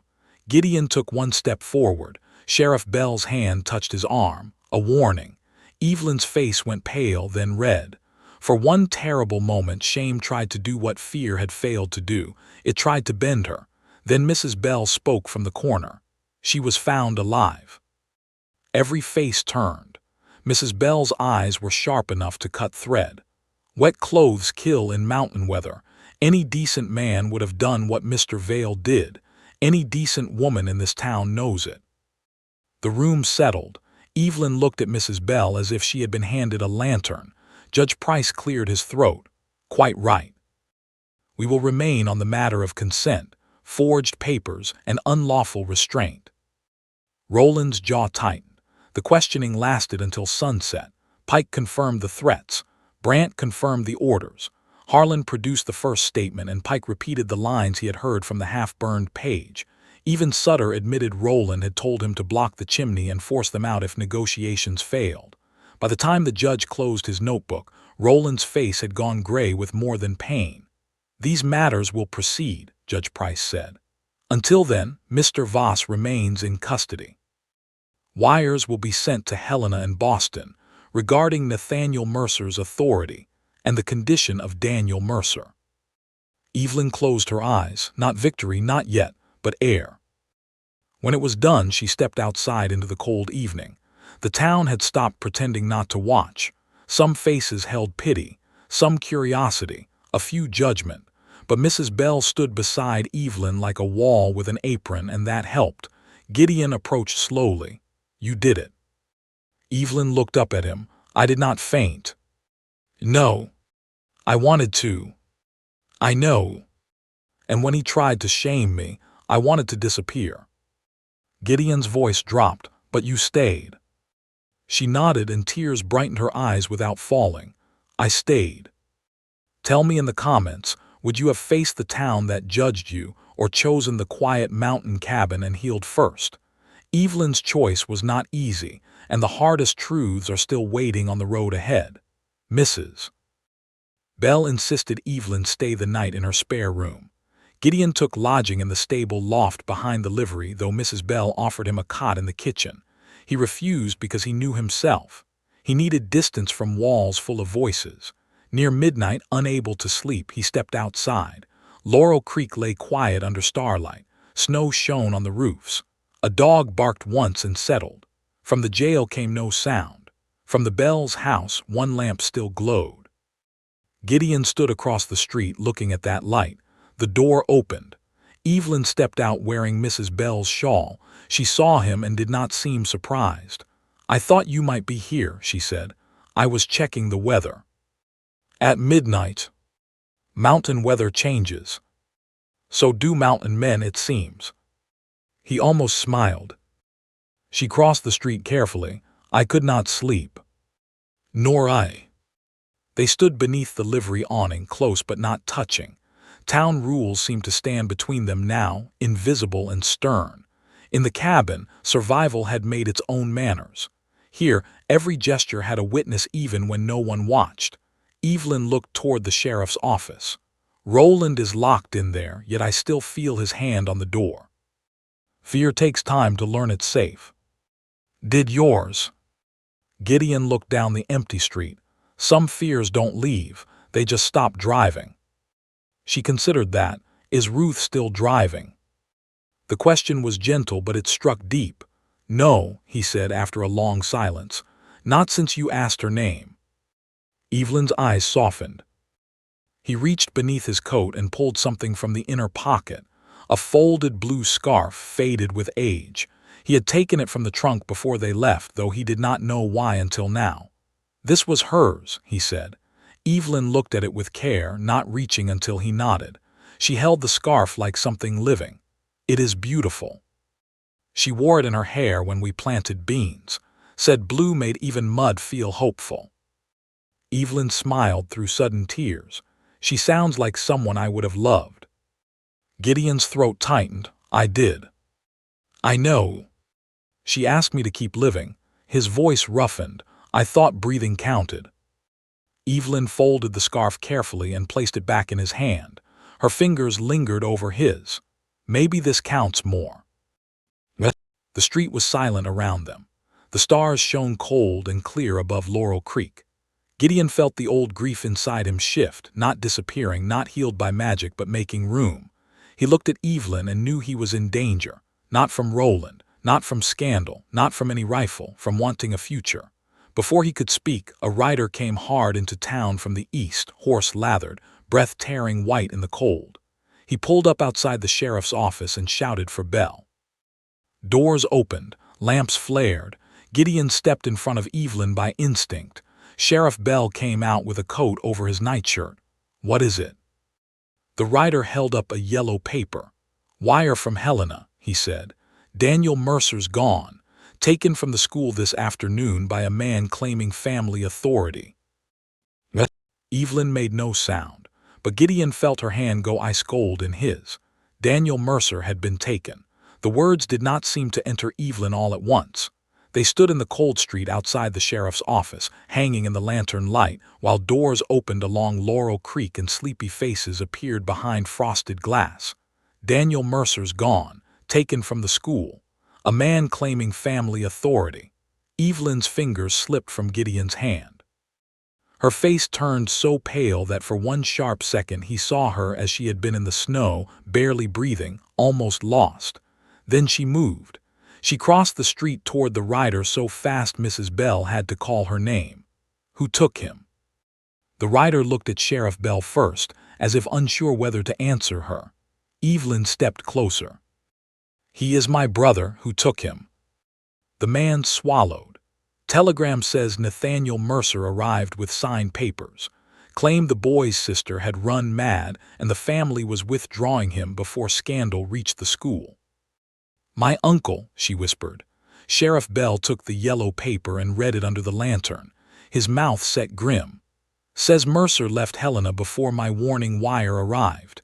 Headed west by private coach, maybe toward Fort Benton Road." "West," Evelyn said. "Why west?" Gideon already knew, because east is full of questions now. "And west is open country," Harlan added, buckling his gun belt over his coat. "A man can vanish with a boy if he has money and speed." Evelyn turned toward Gideon. "We have to go." The words were not a plea, they were a decision. Gideon nodded once. "We will." Mrs. Bell came down the steps, shawl clutched around her nightdress. "Child, it is near midnight." "My brother is 13 years old," Evelyn said. Her voice broke on his age, but only there. "He has asthma in cold weather. He forgets to eat when frightened. He believes adults when they sound certain. My uncle will tell him I abandoned him." Gideon's hands curled at his sides. Sheriff Bell folded the wire. "I can send riders at dawn." "No," Evelyn said. The sheriff studied her. "Miss Mercer." "No." She pressed one hand to her chest as if holding herself together by force. "I waited while men made arrangements for me. I waited when my uncle signed papers. I waited when Roland spoke of duty. I will not wait while Daniel is carried farther away." Gideon looked at Bell. "Which road?" The sheriff hesitated. "Which road?" Gideon repeated. "Old Freight Road north of town," Bell said. "If Mercer knows the country, he'll cut west through Red Willow Flats. There's a relay cabin near Crow Spring. Fresh horses sometimes kept there for freight men." Harlan cursed. "If he changes teams there, he gains half a day." "Then we leave now," Gideon said. Mrs. Bell reached for Evelyn's hand. "You are exhausted." "I know. You have had nearly no sleep." "I know. You may not be able to stand by dawn." Evelyn's eyes filled, but her jaw stayed firm. "Then I will sit a horse until I fall off." Gideon stepped beside her. "She won't fall." He did not say because I will catch her. He did not need to. By lantern light and hurry, Laurel Creek woke around them. Sheriff Bell sent 2 men to saddle horses. Harlan gathered ammunition and hard biscuits. Mrs. Bell packed a cloth bundle with bread, dried apples, bandages, and a small bottle of tonic for cold lungs in case Daniel needed it. She also brought out a dark riding skirt, plain but sturdy. "For you," she told Evelyn. "Belonged to my niece. Hem might be wrong, but it will hold." Evelyn took the skirt with trembling hands. "I cannot repay you." Mrs. Bell cupped her cheek with work-worn fingers. "Bring your brother back. That will be payment enough." Half an hour later, they rode out under a sky full of hard stars. Gideon rode Jonah. Evelyn sat before him again, not from weakness this time, but speed. Harlan rode beside them. 2 of Bell's men followed with lanterns tied low and covered so they would not announce themselves across the flats. The town fell behind. Ahead, the old freight road stretched into black pine and moonlit snow. For the first miles, no one spoke. Hooves thudded soft over packed drifts. The cold cut through every seam. Evelyn held herself rigid, eyes fixed forward. Once, Gideon felt a tremor pass through her. He tightened one arm around her waist. "We'll find him," he said. "You do not know that." "No." Her head bowed. "But I know tracks," he said. "I know frightened men make mistakes. And I know your uncle has a boy with weak lungs on a winter road. He cannot run forever." Evelyn drew a shaky breath. Daniel used to hide in the library when Uncle Nathaniel shouted. He would sit behind the atlas shelf with a book open on his knees and pretend he was somewhere else. Gideon listened. "He wanted to see California," she continued. "Not for gold, for orange trees. He read that they bloom and fruit at the same time. He said it sounded like a miracle. We'll show him one someday." She turned slightly, enough that he felt the movement against his chest. "You say that as if you will still be near us someday." The question lay inside the words. Gideon looked over the moonlit road, at pines passing like dark witnesses. I aim to be. Evelyn said nothing, but some part of her leaned back into him. Near dawn, they found the first sign. A broken strap from a travel trunk lay half-buried near a bend where the road crossed a frozen creek. Harlan dismounted and lifted it. Fine leather, city-made, fresh tier. Mercer's coach, he said. Gideon studied the snow, wheel marks, 4 horses, fast pace. Another set of prints smaller than the rest near the creek edge. Evelyn slid from Jonah before Gideon could stop her and knelt in the snow. "Daniel," she whispered. The smaller prints led only a few steps from the coach tracks, then back again.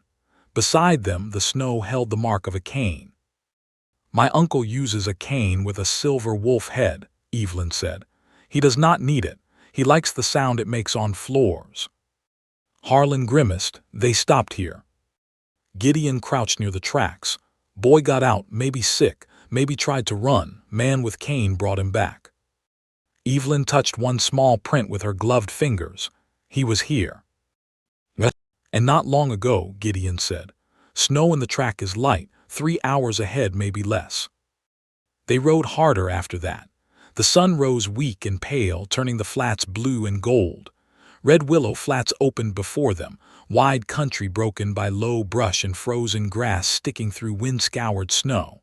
Far ahead, a thin line of smoke lifted against the morning. Harlan pointed. "Crow Spring Relay." Gideon slowed. "Jonah, we don't ride in blind." Evelyn's breath caught. "You think they're there?" "I think someone is." They left the horses in a stand of cottonwoods and went forward on foot. Gideon led, Harlan at his shoulder, Evelyn between them and the 2 deputies behind. The relay cabin sat near a frozen spring, low and weather-beaten, with a small corral and a shed for tack. 2 fresh horses stood saddled near the fence. A coach waited beside the cabin. Evelyn gripped Gideon's sleeve. "That is my uncle's crest." On the coach door, half covered in road mud, was a small painted mark. A black key crossed with a wheat stalk. "Stay behind me," Gideon said. "For now," she answered. He looked at her. "For now," he agreed. They moved closer.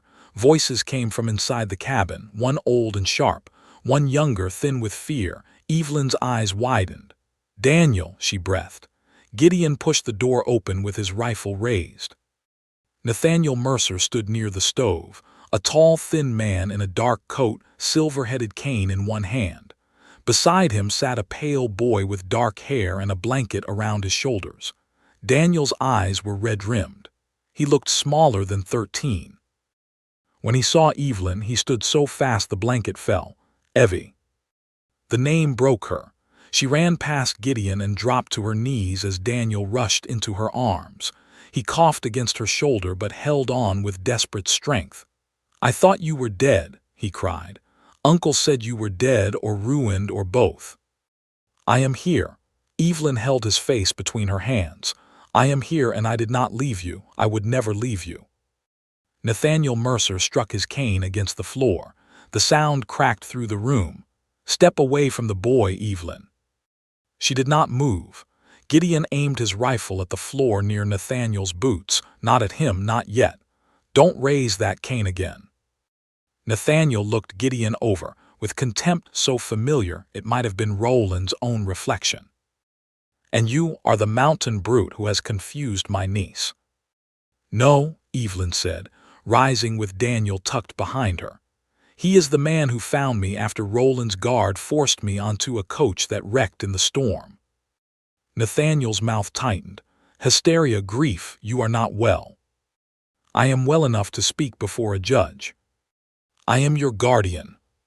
"You were guardian of my father's estate, not my soul." Harlan stepped inside and showed his badge.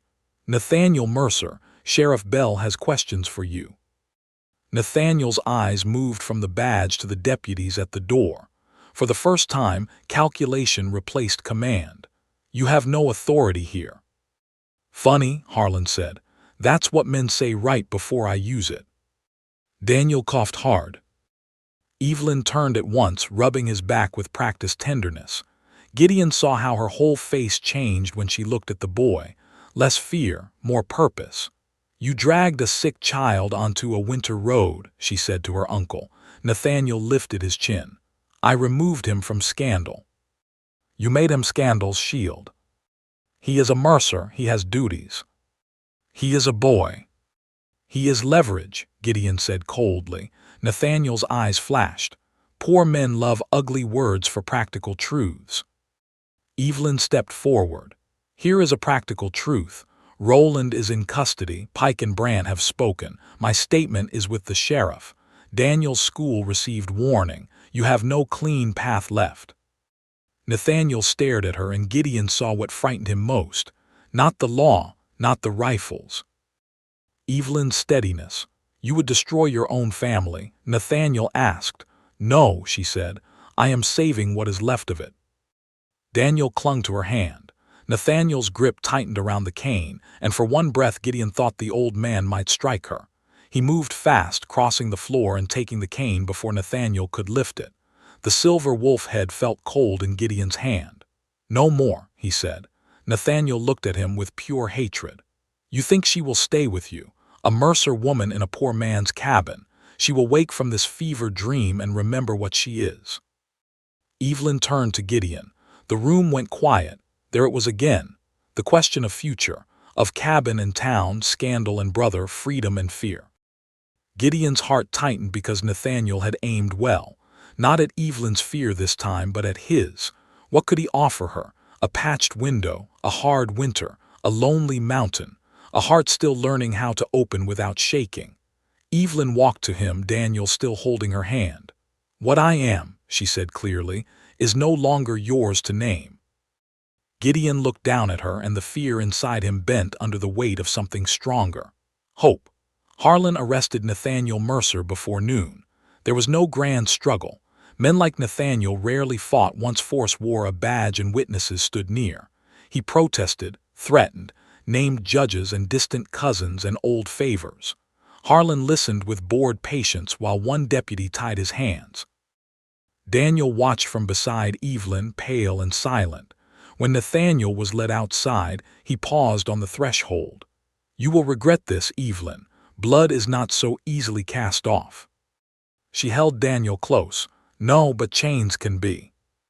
The ride back to Laurel Creek was slower.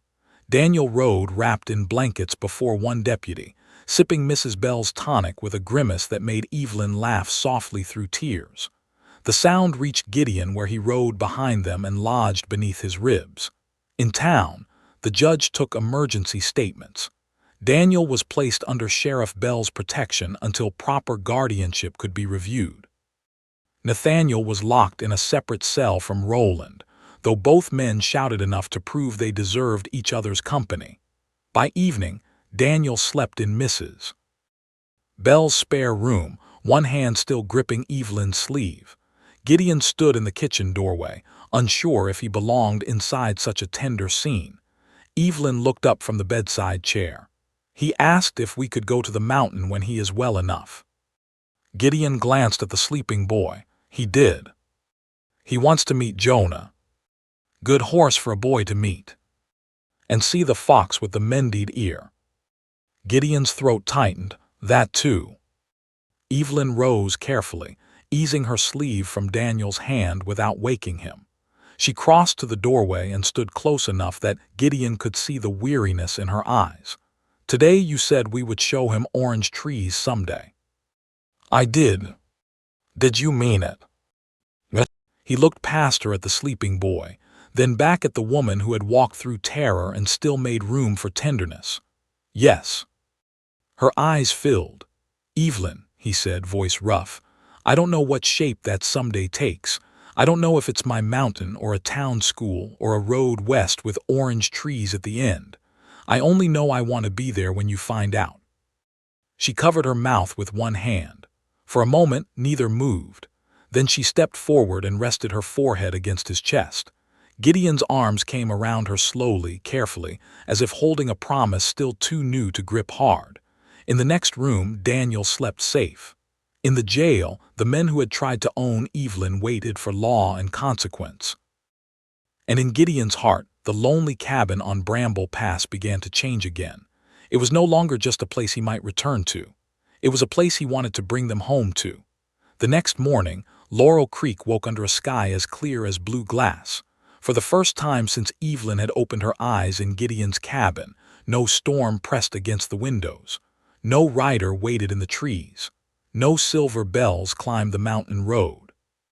The town moved with ordinary sounds again: wagon wheels over packed snow, a blacksmith's hammer, hens scratching near the church fence, women calling to one another across frosted yards. Ordinary life felt strange after terror. Evelyn stood at the window of Mrs. Bell's spare room and watched Daniel sleep in the narrow bed. He had one arm thrown over his face and a book open on his chest. Mrs. Bell had found it for him after breakfast, a school reader with a chapter about California farms. Daniel had smiled for the first time when he saw a little drawing of orange trees. Then he had fallen asleep before finishing the page. His breathing was still rough but easier than the night before. The tonic helped. Warmth helped. Safety helped most of all. Evelyn touched the edge of the curtain, plain muslin with tiny blue flowers. She had never noticed curtains so much before Bramble Pass. In her uncle's house, curtains had been part of rooms arranged by servants. In Gideon's cabin, the lack of them had felt like a wound no one had bandaged. "You look like you're deciding the fate of that window, Mrs. Bell said from the doorway. Evelyn turned. "I was thinking curtains matter more than I knew." Mrs. Bell smiled. "Most things do once you've gone without them."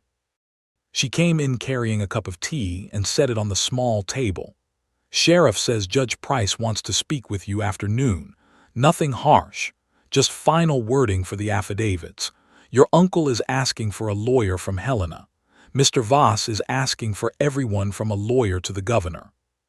"Will they get free?" "Not today." Evelyn looked back at Daniel, and later. Mrs. Bell's smile faded into honesty. "Men with money often land softer than they deserve. But you have statements, witnesses, the false license, the guard's letter, and your brother's removal from school after a warning was sent. That is a heavy pile of truth." Truth? Evelyn had once thought truth was like fine china, something set out only in proper company and handled carefully so it would not break. Now she knew truth could be more like an axe, heavy, plain, necessary. "Where is Gideon?" she asked. Mrs. Bell's eyes warmed. "Stable, been there since dawn." "Is Jonah all right?" "Jonah is being brushed like a senator's prize stallion. I suspect the horse has never been so admired." Evelyn smiled. Mrs. Bell came closer and lowered her voice. "That man looks at you like he is afraid the world will remember it can still take things from him." The smile slipped from Evelyn's face. "I know." "Do you love him?" The question was so plain that Evelyn had no room to hide from it. She looked at Daniel, at the curtain, at the borrowed dress folded over the chair, at her own hands resting against the sill. Hands that had held a rifle, written a statement, burned a ribbon, held her brother, and reached for Gideon in the dark. "Yes," she said softly, "I think I do." Mrs. Bell nodded as if she had expected nothing else. "Then be kind and be clear. Wounded men sometimes hear silence as goodbye." Evelyn's throat tightened. "I do not know what I can promise." "Then don't promise what you don't know. Promise what you do." That stayed with Evelyn as she went downstairs. Gideon was in the livery stable, exactly as Mrs. Bell said, brushing Jonah's coat with slow, steady strokes. His hat hung on a post. His sleeves were rolled to the forearms despite the cold, and a line of sunlight fell across his dark hair, showing threads of silver near the temples. Jonah stood peaceful under his hand. For a moment, Evelyn did not speak. She let herself look at him. This was not the hard stranger who had stood between her and the door when she woke in terror. This was not only the mountain man with a rifle. He was a man who had carried grief like winter, who had built a cabin around silence, who had given her paper when she needed a voice. A man who had once believed breathing was the same as living. He looked up. "Daniel." "Sleeping." "Good. He wants orange trees." Gideon's mouth softened. "Smart boy." Evelyn stepped closer. "Mrs. Bell says the judge needs me after noon."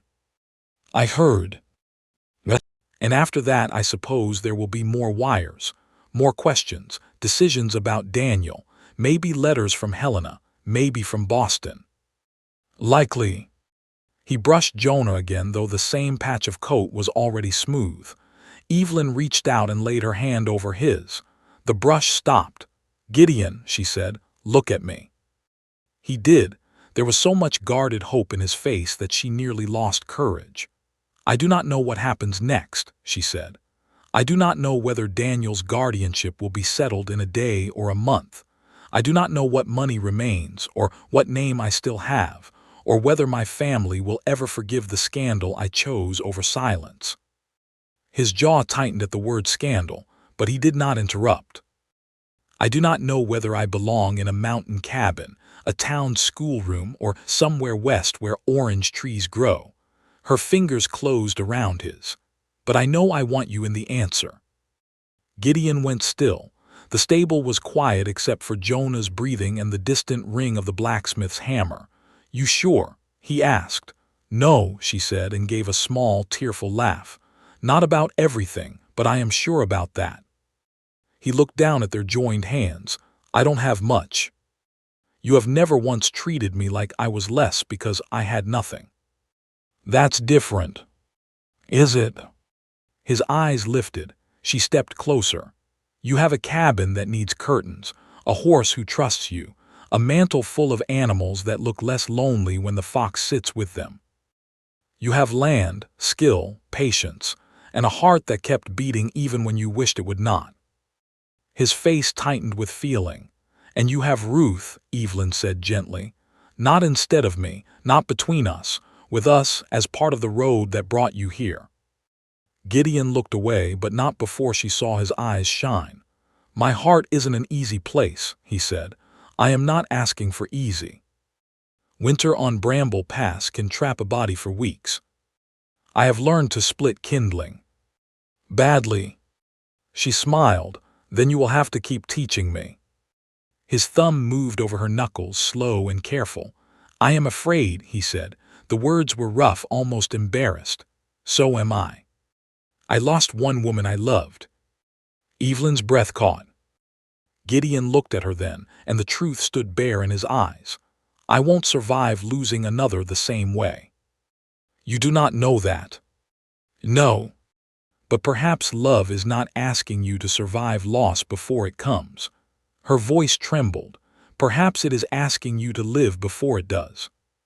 He closed his eyes for one breath. Then he pulled her gently into his arms. It was not a hurried embrace, not desperate, though there was longing in it. It was careful, as if both knew they were holding something bruised and living. Evelyn rested her cheek against his chest and heard his heart, strong and uneven beneath her ear. "I love you, Evelyn Mercer," he said quietly. "God help me, I do." Tears slipped down her face, but she smiled against his coat. "I love you too, Gideon Vale." He bent his head. Their first kiss was soft, almost shy, a question answered by another question. His hand rose to her cheek, stopping near the small bandage before touching the unhurt side with great care. Evelyn lifted her fingers to his wrist and held him there. The kiss deepened only enough to become a promise. Then Jonah huffed loudly beside them. Evelyn laughed into Gideon's chest. It was a broken laugh, full of tears and relief, but it filled the stable like warm light. Gideon smiled. A real smile. It changed his whole face. At noon, they faced the judge together. Daniel sat wrapped in a quilt near Mrs. Bell, listening while Judge Price explained that, for now, he would remain under temporary protection in Laurel Creek. Evelyn would be allowed to petition for guardianship once her age, family papers, and financial claims were reviewed. Nathaniel Mercer's authority over both siblings would be suspended pending inquiry. Roland Voss would be transferred under guard when the road allowed. None of it was simple. None of it was finished. But each sentence cut one more rope. Daniel reached for Evelyn's hand beneath the table. She held it. When the judge asked if she had any place of residence to list for future notices, Evelyn hesitated. Every eye turned toward her. The old fear rose, that fear of choosing wrongly in public, of giving people something to whisper over. Then Gideon spoke from beside the wall. "Bramble Pass," he said. "My cabin. if she wants it named. The judge looked at Evelyn, Miss Mercer. She glanced at Gideon, then at Daniel. Daniel whispered, "Is that where Jonah lives?" Evelyn smiled through sudden tears. "Yes." "Then put that," Daniel said. A few soft laughs moved through the room. Evelyn lifted her chin. "Bramble Pass, Mr. Vale's cabin for now." For now was honest. Gideon accepted it like a gift. That afternoon, Laurel Creek changed its manner toward her, not all at once and not completely. Some still stared. One woman outside the general store pulled her daughter close and whispered behind a glove, but the blacksmith tipped his hat. The schoolmistress brought Daniel a slate and a primer. Mrs. Cobb from the church committee sent a jar of peach preserves and pretended it was extra. Kindness came awkwardly from some people, but it came. Near evening, Evelyn and Gideon walked to the small telegraph office. The reply from Daniel's school confirmed that Nathaniel had taken the boy in haste, leaving behind his trunk, books, and winter coat. The headmaster, now frightened of law, promised to hold Daniel's belongings until proper instructions arrived. Evelyn folded the message carefully. He left Daniel's coat. Gideon heard the anger beneath the quiet. "Then we get him a better one." "With what money?" "I have pelts stored, some carved pieces, a good saddle I don't use." She looked at him. "You cannot sell your life piece by piece to mend mine." "Our lives," he said. The word stopped her. Then she nodded slowly. "Our lives." They returned to Mrs. Bell's house, under a violet winter sky. Daniel sat at the kitchen table eating stew, his color better. Gideon showed him how to hold a small piece of pine and promised, once they returned to the mountain, to teach him how to carve something simple. "A fox?" Daniel asked.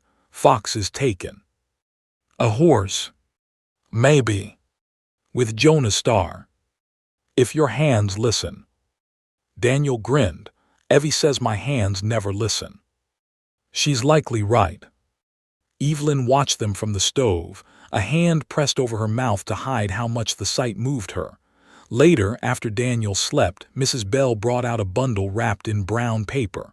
"For your cabin," she said to Gideon. He looked suspicious. "Why?" "Because men who live without curtains start thinking bare windows are a virtue." Evelyn laughed softly. Inside the bundle was a length of simple yellow cloth. Not fine, not new, but clean and warm-looking, with tiny faded flowers near the hem. Gideon stared at it as if Mrs. Bell had handed him a newborn child. "I don't know how to hang these," he said. Evelyn touched the fabric. "I can learn." Mrs. Bell nodded. "That is how homes happen." The next morning, they prepared to return to Bramble Pass for a few days. Only until the next hearing, only if Daniel's cough stayed mild. Only because Evelyn insisted that she needed to see the cabin in daylight without enemies inside it. Sheriff Bell agreed, with Harlan riding escort as far as the lower road. Before they left, Evelyn stood outside the jail. Roland watched her through the small barred window. Nathaniel was in the back cell, out of sight but not out of mind. Roland's voice came low through the bars. "You think this mountain man will save you from regret?" Evelyn looked at him calmly. "No, I think I will have regrets like anyone, but they will be mine." His mouth tightened. "You will miss comfort." "Perhaps." "You will miss being respected." She shook her head. "What you called respect was only fear wearing clean gloves." Roland stepped closer to the bars. "I could still make life difficult for your brother." Sheriff Bell's voice sounded from behind Evelyn. "You could try. Then I could add witness intimidation to your list." Roland withdrew into shadow. Evelyn did not tremble until she turned away. Gideon was there, waiting beside Jonah. He saw the tremor and held out his hand. She took it. They rode home under soft winter sun. Home. The word frightened Evelyn with its sweetness. Daniel rode with Harlan for most of the way, asking endless questions about wolves, avalanches, mountain lions, and whether Jonah preferred apples. Gideon answered each one with grave seriousness. Evelyn listened, smiling into the cold. When the cabin came into view near sunset, Daniel fell silent. It stood small against the wide mountain, smoke rising from the chimney Harlan had checked before leaving them. The patched window caught the last light. Snow lay deep around the door. The Linta waited for Jonah. The place looked rough, scarred, and plain. To Evelyn, it looked like breath after drowning. Gideon helped her down. Then Daniel. The boy stood in the yard, staring. "This is it?" he asked. Gideon's face closed slightly as if bracing for disappointment. Evelyn waited. Daniel looked at the smoke, the pines, the mountain slope, and the single bright star appearing above the roof. Then he said, "It looks like a story." Gideon blinked. Evelyn smiled. "It is." Inside, the cabin was cold but not dead. Gideon built the fire. Evelyn unpacked the yellow cloth. Daniel found the mended fox on the mantel and declared its cracked ear made it better because now you could tell it had survived something. Gideon turned away at that, pretending to fetch wood. Evelyn saw his shoulders rise and fall. That night, the three of them sat by the fire. Daniel dozed in the bed under quilts. Evelyn sat in the second chair with the yellow cloth in her lap, measuring the window by eye. Gideon carved beside her, shaping a small horse from pine. 2 chairs were used now, the lonely one and the forgotten one. Outside, Bramble Pass stood cold and watchful beneath the stars. Inside, the cabin held new sounds: a boy's sleeping breath, a woman's needle pulling thread, a knife shaping wood, a man's silence no longer empty. Evelyn looked at Gideon. He looked back. No vow had been spoken. No future settled by paper or preacher. But something had crossed the threshold with them and taken off its coat by the fire. Belonging. And in the quiet, Evelyn knew the final choice was coming. Morning warmed the cabin slowly, touching one thing at a time. First the patched window, where the yellow cloth Evelyn had pinned the night before moved softly in the draft. Then the rough table, scarred by knives, coffee rings, and the marks left from days of fear. Then the mantel, where Gideon's carved animals stood in a quiet row. The mended fox sat near the small horse he had finished for Daniel before dawn, its tiny head lifted, one star carved into its forehead. Daniel woke first. He sat up in the bed with his hair sticking in every direction and his eyes fixed on the mantel. "Is that mine?" Gideon looked up from the stove. "If you want it." Daniel scrambled from the quilt, coughed once, then crossed the room in his stocking feet. He lifted the horse with both hands like it was made of silver. "It has Jonah's star." "Wouldn't be Jonah without it." Daniel ran his thumb over the little mark. "Did you make one for Evie?" Gideon glanced at Evelyn. She stood near the table folding the last of Mrs. Bell's yellow cloth, but she had gone still. "No," Gideon said. "Not yet." Daniel looked between them with the blunt wisdom of a boy who had seen too much and slept too little. "You should." Evelyn smiled, though her eyes shone. "Eat your breakfast, Daniel."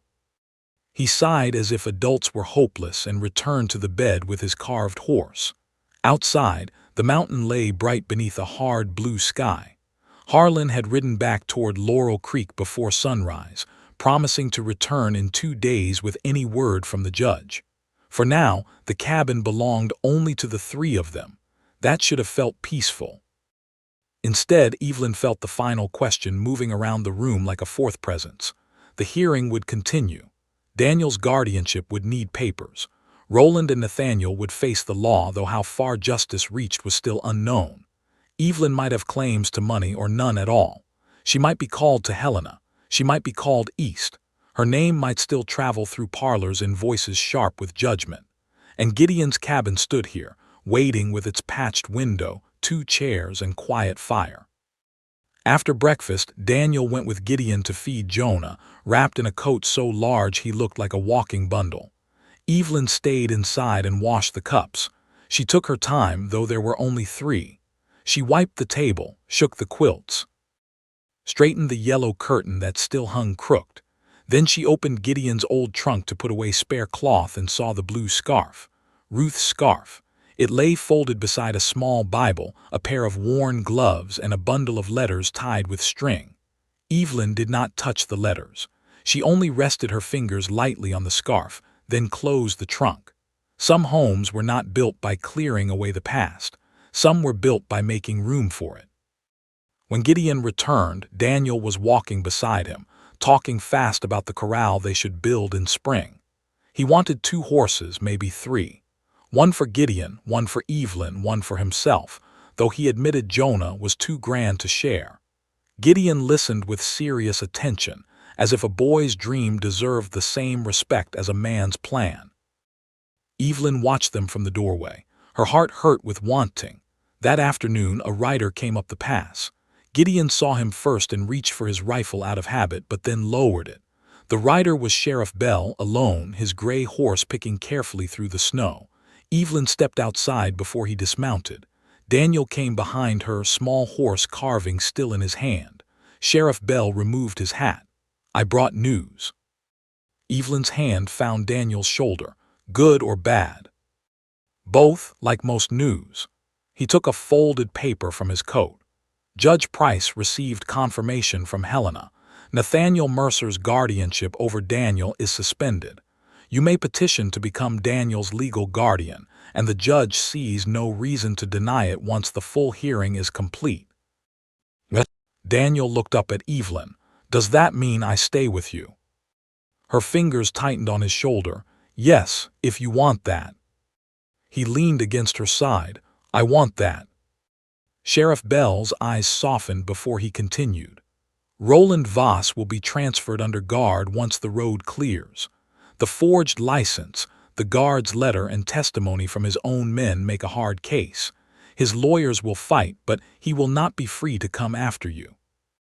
Evelyn closed her eyes. For the first time, the breath she released sounded like freedom. "And my uncle?" "Held pending charges for falsified authority and unlawful removal of the boy. There is more.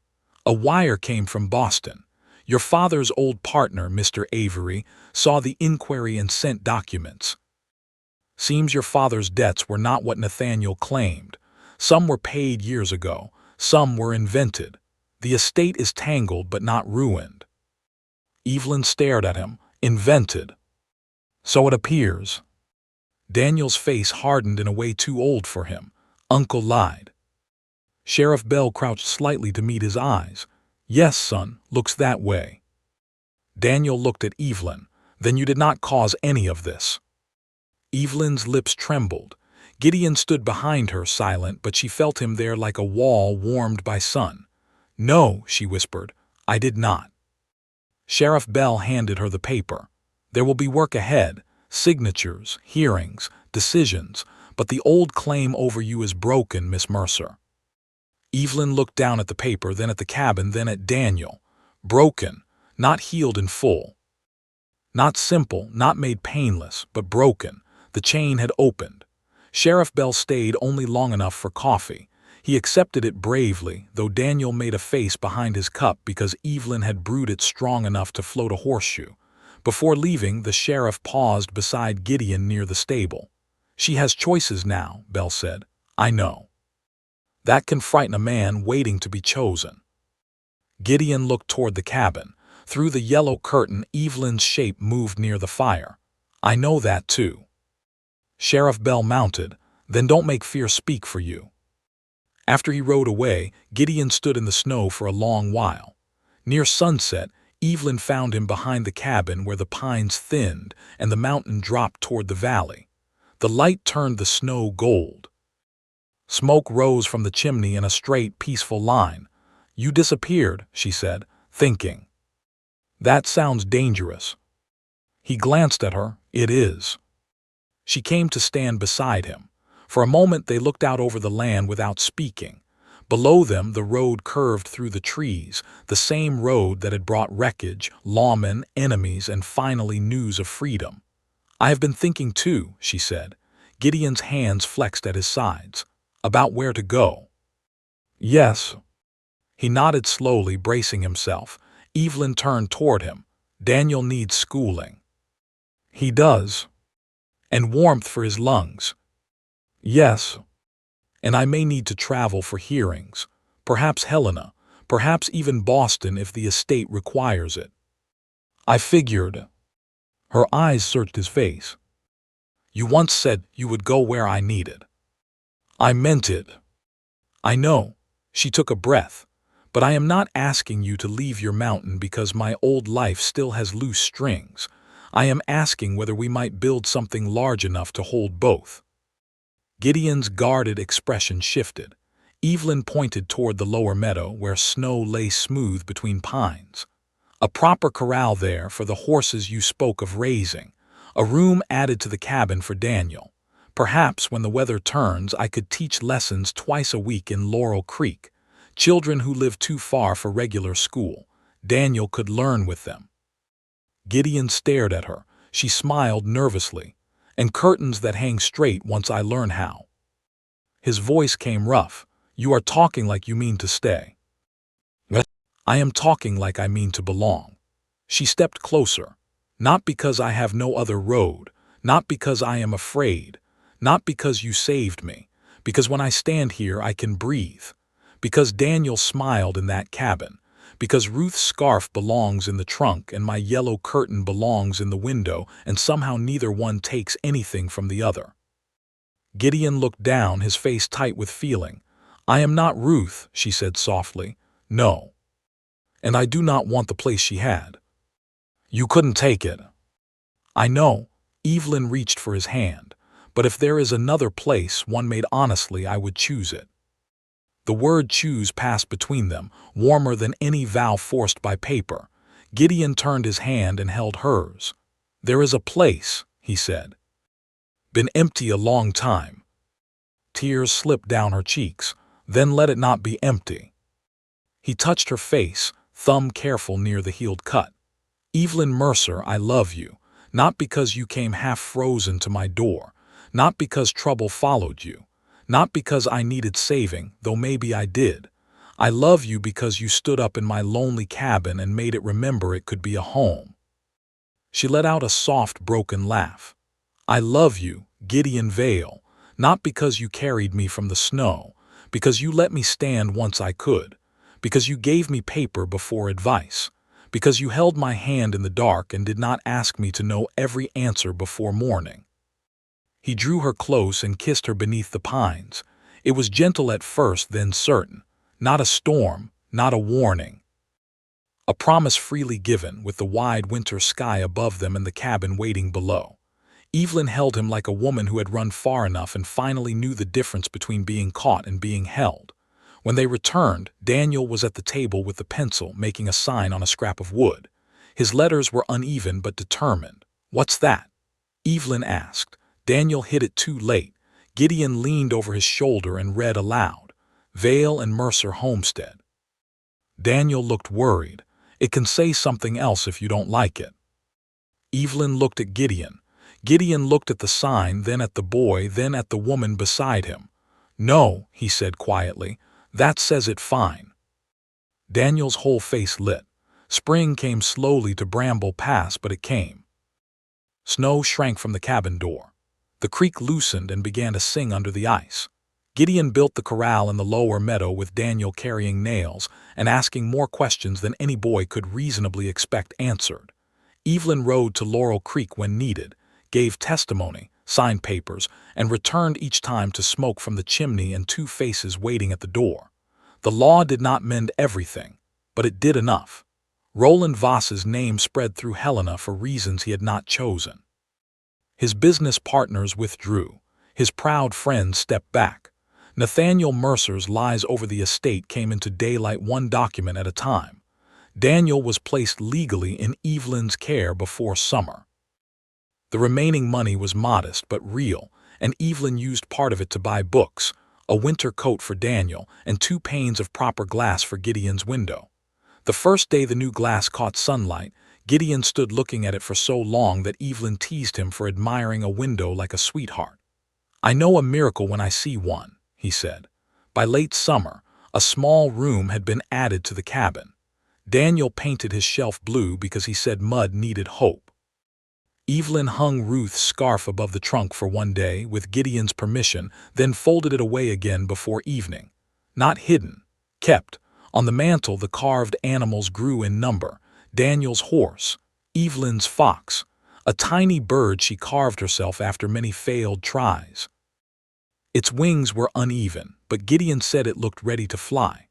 One bright afternoon, Mrs. Bell, Sheriff Bell, Harlan, and half of Laurel Creek rode up for a small wedding beneath the pines. Evelyn wore a simple cream dress Mrs. Bell helped sew, with yellow flowers at the cuffs. Gideon wore his best shirt and Ruth's blue scarf tied around his wrist, not as a chain to the past, but as a blessing carried forward.